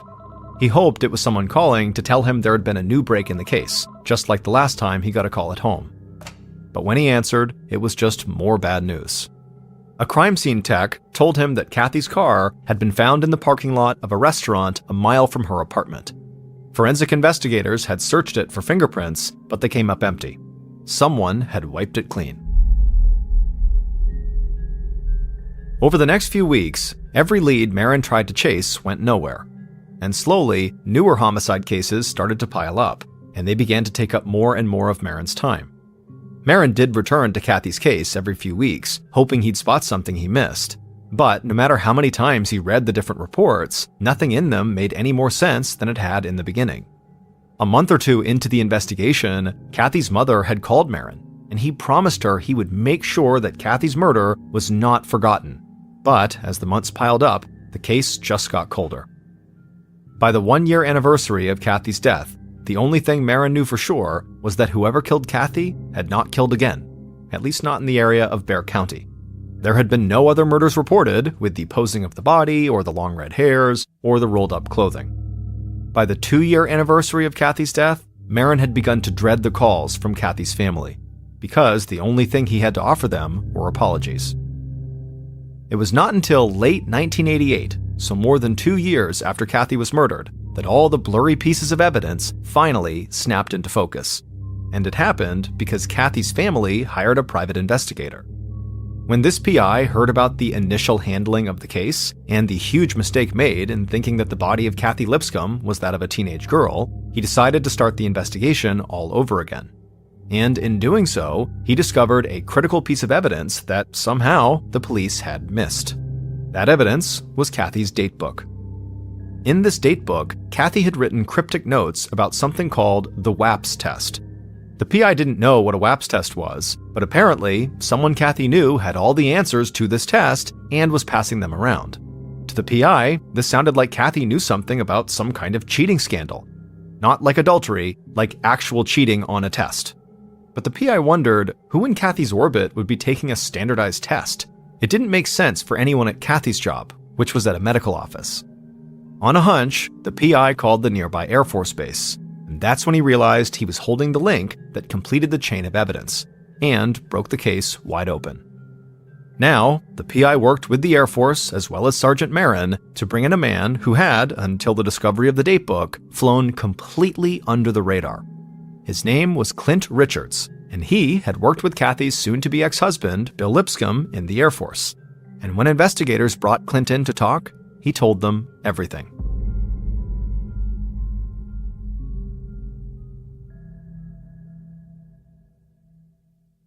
Based on Clint's story and evidence gathered throughout the investigation, the following is a reconstruction of what police believe happened to Kathy Lipscomb on the night of June 8, 1986.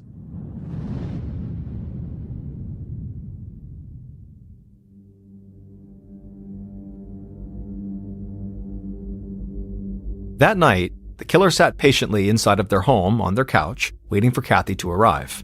They'd been expecting her. And when the killer heard knocking, they walked across the room, put a smile on their face, and opened their front door. There was Kathy, exactly on time as usual. The killer gestured for her to come inside, and she stepped over the threshold while the killer shut the door behind her. As soon as Kathy looked around the room, she realized something was wrong. It was too quiet. But the killer was expecting this. When Kathy turned to confront them, the killer pushed her to the ground and raped her. Then they grabbed an electrical cord they had hidden nearby, climbed on top of Kathy, and wrapped it around her neck. As they pulled, Kathy tried to fight back, but after several minutes, it was too much and she stopped moving. After Kathy was dead, the killer stood up, crossed the room, and opened a cedar chest. Then they dragged Kathy's limp body across the floor, they folded her at the waist, picked her up, and jammed her inside of the chest, crossing her legs so she'd fit. Once the chest was closed, the killer called a friend. A few hours later, the killer and the friend carried the cedar chest with Kathy's body inside out of the killer's apartment and loaded it into the friend's vehicle. Then, the killer handed the friend 4 strands of long red hair and walked back inside of their house. The friend drove off with Kathy's body and the hair. After a few minutes, the friend turned their car onto a deserted 2-lane road outside of town. They pulled over, removed Kathy's body from the chest, and carefully placed her on the ground on the shoulder of the road. Then, the friend set about staging the scene to look as if the killer had posed Kathy's body on purpose. They rolled up Kathy's clothing and placed it underneath her right foot, and then they laid the 4 long red hairs on top of Kathy's body. Finally, when the scene was perfect, the friend got back into their car and drove home. With Kathy's death, Both the killer and the friend were now certain that no one would ever know that the killer had cheated on the promotional exam that the Air Force called the Weighted Airman Promotion Systems Test, or as everybody called it for short, the WAPS test. The friend who dumped the body was Clint Richards, and the killer was Kathy's soon-to-be ex-husband, Bill Lipscomb. It was Bill, the young master sergeant who had moved up the Air Force ranks with shocking speed, who had cheated on the WAPS test. Kathy knew about it, and she had threatened to expose him during their divorce because she wanted Bill to give her full custody of the children. It would turn out that Marin had been correct in his assessment that Kathy's killer had acted with a plan and had deliberately posed her body. But he had been wrong about why. Bill and Clint had worked together to stage the crime scene to make it look like a murder committed by a sadistic rapist. Those long red hairs were part of that staging, meant to throw the police off, and they had worked even better than either Bill or Clint had expected. And this was because of a chain of events that police themselves had set in motion in their early efforts to identify the body found on the side of the road, when they believed the victim was significantly younger than she was. Police had put the description of the victim out to the media, and a friend of Kathy's had heard it. That friend had been the one to make the identification of Kathy's body, but she only did so after going to Kathy's apartment to check on her. The suspicious red-headed woman the neighbor had seen was actually just Kathy's friend. It was a total coincidence, but it had confused investigators for years. Meanwhile, Bill had escaped suspicion with his alibi because he had told his young children to lie to the police about being with him all night. Bill had preemptively suggested to Marin that Marin should talk to his kids because he knew they would lie for him. It was only when the PI began poking around on the case that Bill's 9-year-old daughter finally found the courage to tell the truth. She had not been with her dad the night her mom was killed. Instead, her dad's friend, Clint Richards, had taken her and her brother out for dinner. That was why, when Kathy arrived at Bill's house right on time to pick up her kids like she always was, she found the house too quiet and realized her kids were not there. When Kathy turned around to confront Bill, he raped and killed her. Clint Richards avoided prosecution for cooperating with authorities. As for Bill Lipscomb, he pled guilty to Kathy's murder in order to avoid the death penalty, and he was sentenced to 60 years in prison. However, he was granted an early release in May of 2021. Around 9 p.m. on Saturday, October 15th, 1988, a 33-year-old woman named Cheryl Petrie grabbed a candy bar off the rack inside of PJ's Market. PJ's Market was a little convenience store in the city of Port Orchard, Washington, and it was where Cheryl worked. She was the cashier. And without ringing this candy bar up, Cheryl simply handed it across the counter to a female college student who had just come into the store to talk to Cheryl. This student had temporarily moved right next door to PJ's Market, and the student, after coming into the market and meeting Cheryl, they had immediately taken a liking to her, and so it became kind of like her routine to come into the market basically every night and just sit down and chat with Cheryl, sometimes for hours. The student would talk about their day at school, they'd talk about their personal life, they'd tell Cheryl all of their problems and secrets. I mean, Cheryl really became this student's confidant. And believe it or not, this was an effect that Cheryl had on lots of people. Cheryl was incredibly kind, she was empathetic, she was a great listener, she never acted like she was judging you, and she never gossiped about people. And also Cheryl had a very disarming sense of humor. It was very goofy, she was always cracking up at jokes that she had made, and so people just felt at ease around Cheryl. And they typically left interactions with her in a good mood. And on this night, when the student had come into the market, they had told Cheryl that they actually had found an apartment in Port Orchard that they were going to be moving to, so they were going to be leaving PJ's where they were now. But the student had said that they really had no money, and so it was going to be a challenge to furnish this apartment. Heck, it was going to be a challenge just to buy groceries for this apartment. And when Cheryl heard this, she first congratulated the student, but then also said, well, hey, I'll give you some of my own furniture because I don't need it all, and that will help you furnish the apartment. And then also Cheryl had grabbed that chocolate bar off the rack and given it to the student for free as a sort of like, here's your first grocery as well. The student was totally floored by Cheryl's generosity and tried to tell her, keep your furniture and you can keep this chocolate or I'll pay for it. But Cheryl insisted. She was like, nope, tomorrow I will bring you furniture and please take this candy bar. And so the student finally relented and thanked Cheryl profusely. And really, this behavior was so typical of Cheryl. She was a single mom raising a 9-year-old girl and a baby boy, and so she worked 2 jobs to make ends meet. On the weekends, she worked at PJ's Market, and then during the week, she worked at a Ford car dealership. But despite being totally swamped basically all the time providing for her family, any spare time Cheryl had, she tried to give it to other people. Whether that was helping a coworker with their resume or baking some goodies for a sick friend at church, Cheryl was all about helping other people. The area of Port Orchard where Cheryl lived was only about an hour away from the big city of Seattle, but to Cheryl, this part of Port Orchard felt much farther away than that. She lived in this tiny little blue single-story house that was tucked away in the woods, surrounded by all these tall trees. The road to her house was very rural and winding, and so where she lived felt very isolated. It was a beautiful area, no doubt, but it was also kind of a bad neighborhood. In fact, a man had been shot and killed not far from Cheryl's house just a year earlier. But this home was all she could afford. Basically, Cheryl was poor and had almost nothing of her own. But whatever she did have, she was far more likely to give away than keep for herself. Eventually, Cheryl would tell the college student that she really needed to get back to the other customers and kind of do her job and not just sit here and chat this whole time. And so the student said, thank you again for the candy and for the offer of the free furniture. And then the student left the store, at which point Cheryl reached into her pocket and grabbed some change and dumped it in the register to pay for the candy bar. Even though Cheryl knew she very likely could have gotten away with simply giving out the candy and not paying for it, Cheryl was unfailingly honest, and so she knew she wanted to pay for the candy. Cheryl would man the register until 11 p.m. that night, chatting with many more regulars who came in and out, and then at 11 p.m., Cheryl locked the front door, and then she checked the register to make sure it was all balanced and all the cash was in there, and then by 11:15, she was calling her boss to report that her shift had gone fine and that she was taking off for the night. After Cheryl had left and locked the store behind her, she made her way out to her beat-up silver sedan car that was parked outside, and then she began the drive back home, knowing that she'd be right back to PJ's the very next morning, right when it opened at 7 a.m.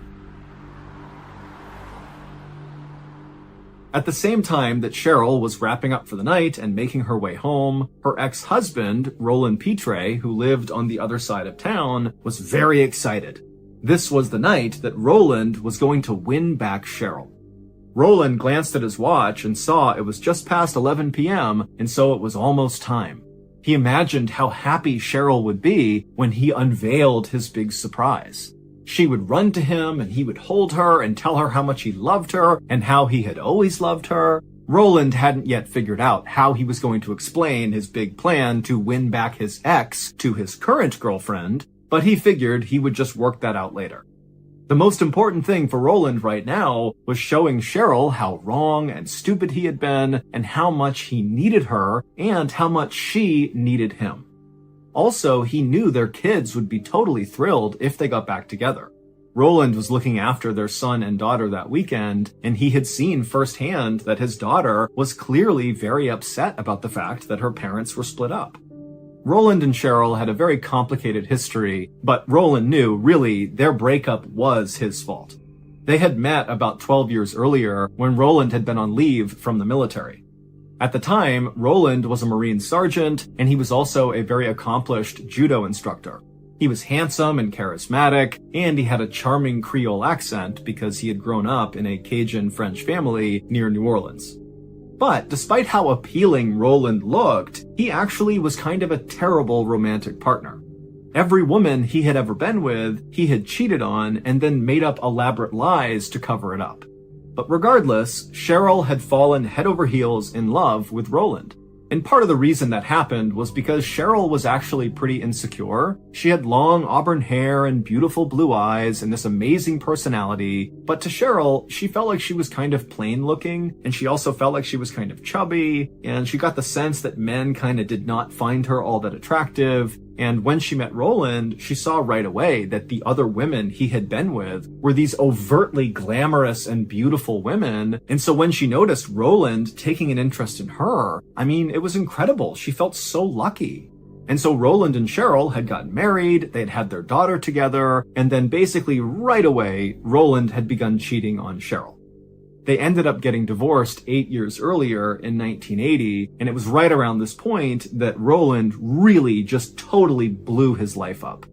The woman Roland was cheating on Cheryl with was also married, and so Roland came up with this plot to murder this woman's husband. And the husband would get murdered, but when Roland was on trial, the prosecutors couldn't really untangle what his actual role was in the murder. It was not clear if he really was the guy who did the killing, or if he simply had kind of come up with the idea and other people had done it. And so ultimately, Roland was found guilty for his role in this murder, but he was only sentenced to 6 years in prison. And strangely enough, it was actually during this time that Roland was in jail that he and Cheryl kind of came back to each other.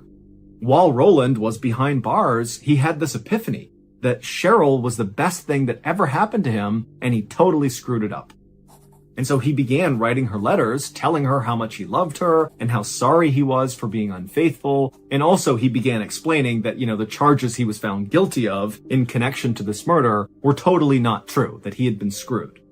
And Cheryl had eventually begun writing back to Roland, telling him that she still loved him too.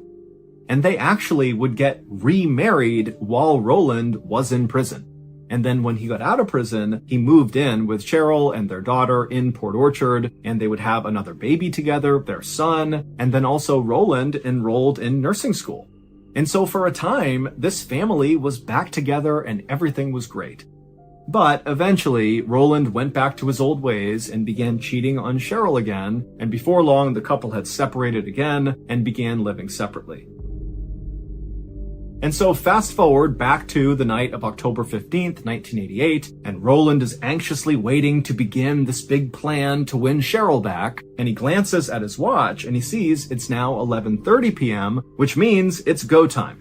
And so Roland, he stands up really quickly and begins walking towards the front door of his house when suddenly he feels so lightheaded that he actually falls back on the couch and passes out cold. Roland had serious blood pressure issues, and sometimes if he stood up too quickly, it would make him feel really dizzy and he would faint, and so that's what happened. And then at some point after he fainted, Roland kind of came to, but he was in such a fog mentally that instead of, going out and doing this big plan to win Cheryl back, he just kind of wandered his way upstairs and climbed in bed with his girlfriend and fell asleep for the rest of the night. Cheryl was due back at PJ's Market the next morning at 7 a.m. She was going to open the store and also drop off that furniture with the college student. But when the first customers, including that college student, arrived at PJ's Market, they saw the door was locked and the lights were off inside. Now, all of these customers knew Cheryl really well and they really liked her, and they knew she should have been there by that point. This was totally uncharacteristic of Cheryl to not be there on time, and so it wasn't long before these patrons began calling Cheryl at her home. But Cheryl never picked up. However, remember, this is 1988, so people didn't have cell phones, they used landlines, and so it was totally normal to periodically call someone and not have them pick up. It just meant they weren't home. Now, at first, people in Port Orchard just kind of assumed that, there must be a rational explanation for why Cheryl is not at work. Maybe there was a family emergency, maybe her car didn't start, but there had to be some sort of reasonable reason for her absence.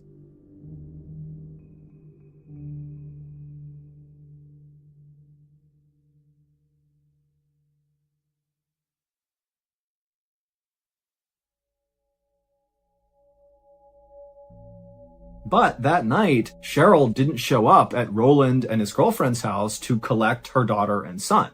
Now, Roland didn't know that Cheryl had missed work all day that day, and so he assumed Cheryl must just be running late. But by 6:30 p.m. that night, when still Cheryl had not arrived and she hadn't called, Roland finally called Cheryl. But she didn't answer, and so Roland just left Cheryl this very upbeat message on her answering machine and then waited for her to call back. But despite how cheerful this message was that Roland left, it kind of betrayed the way he actually felt. Roland was not happy. That morning, when he had woken up and realized he had slept through the night and not done the big plan to win Cheryl back, he felt so stupid. He had this chance to win her back, and he blew it. But over the next couple of hours, when Cheryl did not return Roland's call, he went from being solely worried about, how he blew this opportunity to win his ex-wife back, to now just being concerned about his ex-wife. Where is she? What's going on? And so late that night, Roland would actually call the police and report Cheryl missing. A deputy came out to Roland's house to take down this report, and then Roland actually gave the deputy a spare key to Cheryl's place, and then this deputy went to Cheryl's house. It was totally quiet. He knocked, there was no answer. He let himself inside using this spare key, and he found the home was totally in order. There was no sign of any disturbance whatsoever. The deputy eventually walked over to Cheryl's answering machine, and he saw there was a blinking light, which meant there were messages that had not been played yet. And so he hit play, and the first message was from Cheryl's daughter, who was calling to say goodnight and I love you. And then there were several messages from customers from PJ's Market that were calling to ask, why Cheryl was not at work and was she okay. There was a message from Cheryl's boss also asking, what's going on? Why aren't you at work? And then there was that message from Roland, who had called when she had not come to pick up the kids. And then the last message on the machine played, and when the deputy heard it, he knew something was terribly wrong. The last message was from a stranger who was calling Cheryl to be like, hey, I found your purse floating in Lake Union, which is near Seattle. And the stranger was like, I don't know if your purse was stolen and dumped here, or if you were here and you left it in the water or something, but I'd love to give the purse back to you. And the stranger left a phone number for Cheryl to call so she could come and pick up her purse. Lake Union was only about an hour away from Port Orchard, where Cheryl lived, but there was just no real reason she would ever be around Lake Union. She never went on trips. She didn't have the time or money to, even for short ones, like going to Lake Union an hour away. And then also, Cheryl's entire life was in Port Orchard, and her life was her kids, her jobs, and the church. And so there was just no logical explanation for why Cheryl's purse would be in Lake Union. But regardless, detectives from Port Orchard, along with police from Seattle, linked up and went out to Lake Union and began looking for Cheryl's car, because maybe she did go out here, maybe she did lose her purse in the water, and maybe she's still here. But Lake Union is a very busy place with lots of people and businesses living right along the water's edge, and even more people living right on the water in houseboats. And so there were literally thousands and thousands of cars all over Lake Union, so trying to find Cheryl's nondescript silver sedan took some time. But on the night of October 19th, so 3 days after Cheryl had failed to show up at PJ's Market for that 7 a.m. opening, police would find her car near Lake Union. And at first, it seemed like, Cheryl must have just driven here and abandoned the car for some reason, because there was no sign of a struggle inside or outside of the car. There was nothing strange about this car. It was just parked in a lot. But when authorities went around to the back of the car and used a screwdriver to pop open the trunk, they realized right away that that could not have been what happened, because Cheryl was in the trunk, and she was deceased and very clearly had been beaten to death. The investigation into Cheryl's murder would take more than a decade. The police started with Roland because 1, he was Cheryl's ex-husband, and 2, because Roland had previously been convicted for his role in a murder, even though the details of exactly what he did were never really clear.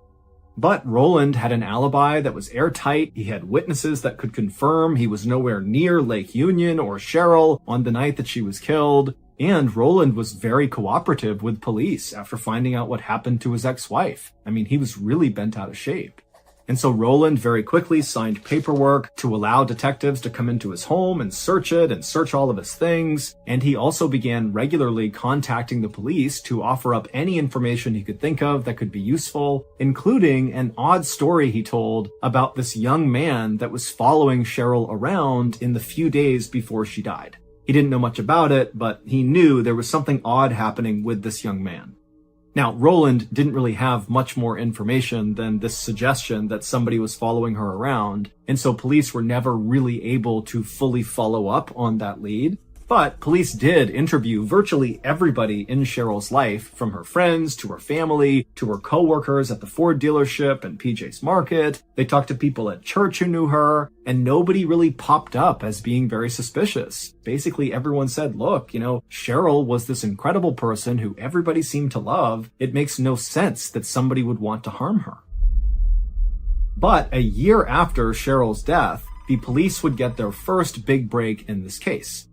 A newspaper journalist contacted the police to let them know that this random young man had contacted him and confessed to killing Cheryl and then hung up without giving his name or his location or how to get in touch with him again. It was almost like this person had called just to get this huge secret off their chest somewhat anonymously. The police convinced the journalist to actually write a story about this strange call he got to see if maybe they could flush out this young man who had just confessed. And when this article ran in the newspaper, one of Cheryl's old coworkers from the car dealership called the police to be like, hey, there was this young man who worked at this dealership with us and with Cheryl who was totally creepy and definitely had a thing for Cheryl. The coworker said this guy's name was Albie Brotsweller and that he worked in the garage and he was known as a kind of odd guy with a short temper who totally creeped out all the women who worked at the dealership. And this coworker would tell police that before Cheryl died, she had been working with Albie on his resume. And while they had been working together, Albie had developed this weird fixation on Cheryl. And when police began looking into Albie, they discovered he had quit his job at the dealership a day before Cheryl went missing, and then a couple of days after he had quit, so by this point Cheryl has been found murdered, one of Cheryl's colleagues said they saw Albie, and he had this really deep cut on his hand that he kept wrapped in a big bandage. Detectives would also discover that Albie's father lived right near PJ's Market, and Albie's mother lived right near the area where Cheryl's car had been found, out near Lake Union. And so suddenly, Roland's previously odd-seeming story about some random young man following Cheryl around before she was murdered made a lot of sense. It seemed like Albie was this strange young man Roland was talking about. When detectives tracked Albie down, he was sullen and totally uncooperative. But eventually, the police got him to talk, and he would tell them that he had cut his hand fishing. And so police rounded up all these people Albie said he had been fishing with when he cut his hand, and in separate interviews, all of those people confirmed that Albie was telling the truth. And also police knew that even though circumstantially Albie looked really suspicious, there was not a single shred of actual evidence that tied him to Cheryl's death. And so pretty quickly, Albie was let go, and the police at that point kind of hit a dead end in this case. And in fact, the case went totally cold at this point. And then, one day in 2002, so 14 years after Cheryl was murdered, a man in prison got word out to police that he actually knew exactly who killed Cheryl. He said the murderer's name was Frederick J. McKee, and that he was currently incarcerated for cooking meth. Now, we don't know exactly how this inmate knew Frederick was the killer, but this inmate who called police was cellmates with Frederick McKee, and so very likely he overheard Frederick say something incriminating, and so this inmate called the police. And so police got a DNA sample from McKee, and they compared his sample to the skin cells that were found on the duct tape that had been used to bind Cheryl's hands when she was killed, and unbelievably, it was a match. Frederick was the killer. But as police dug deeper, they quickly realized that, Frederick's heinous actions of actually killing Cheryl was not the worst part of the story. The story of what really happened to Cheryl Pitre was so insanely nonsensical that right away, newspapers all over the country began to cover it. It was converted into a true crime documentary, and even a famous author wrote a book about it. I mean, this story really was just totally sensational. First, I'm going to give you the facts of what happened to Cheryl. And then I'm going to give you the absurd and tragic explanation for why these things happened to Cheryl.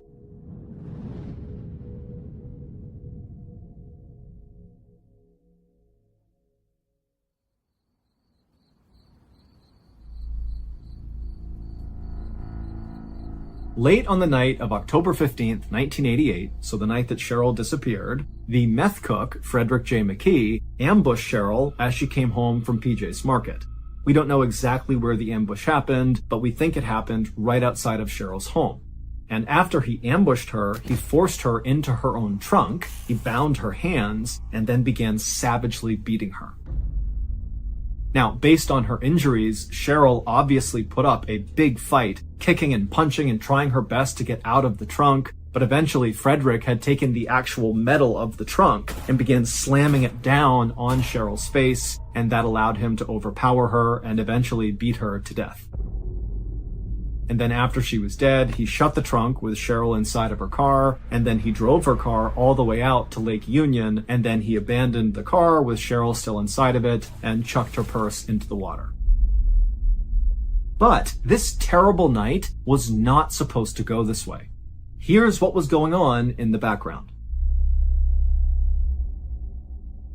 At the same time that Cheryl was closing up shop at PJ's Market and beginning her trip back home, her ex-husband, Roland, on the other side of town, was sitting in his house anxiously checking his watch, waiting for the right time to launch this big plan that was going to win Cheryl back.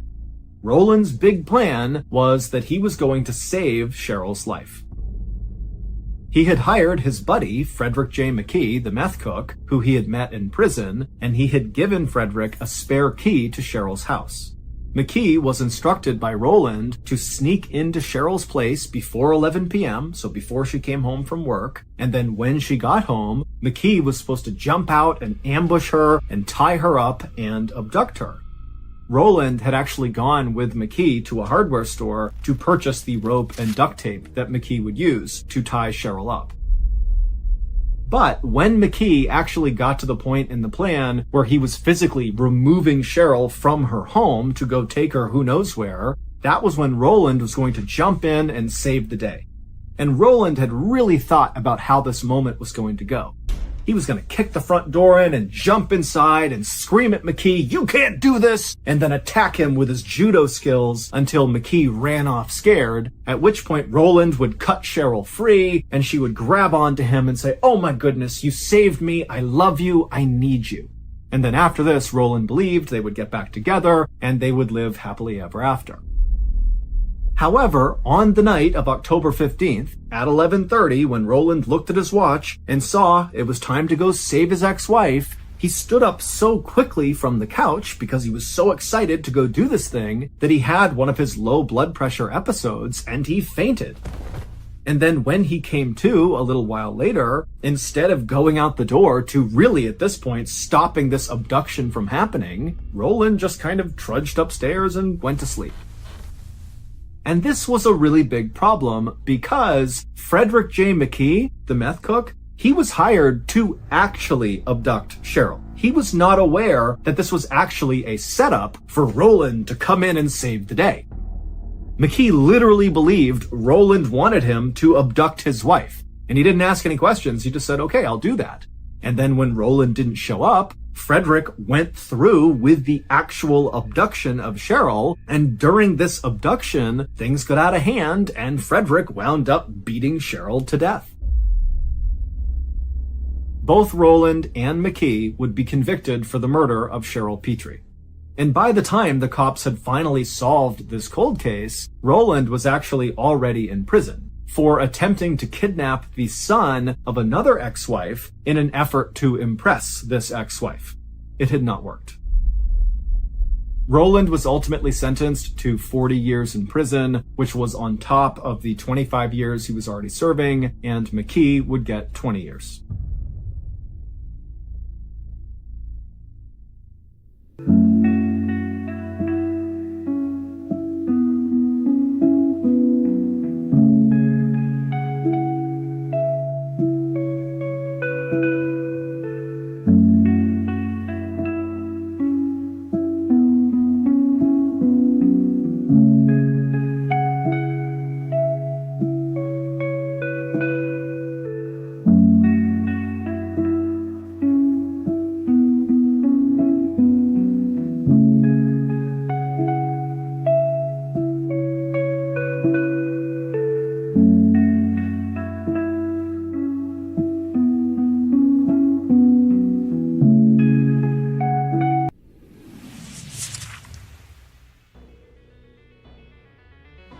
Thank you for listening to the MrBallen Podcast. If you enjoyed today's story and you're looking for more strange, dark, and mysterious content, be sure to check out all of our studio's podcasts. We have this, which is MrBallen Podcast, also MrBallen's Medical Mysteries, Bedtime Stories, and Runful.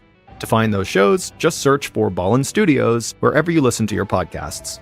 If you want to watch hundreds more stories like the one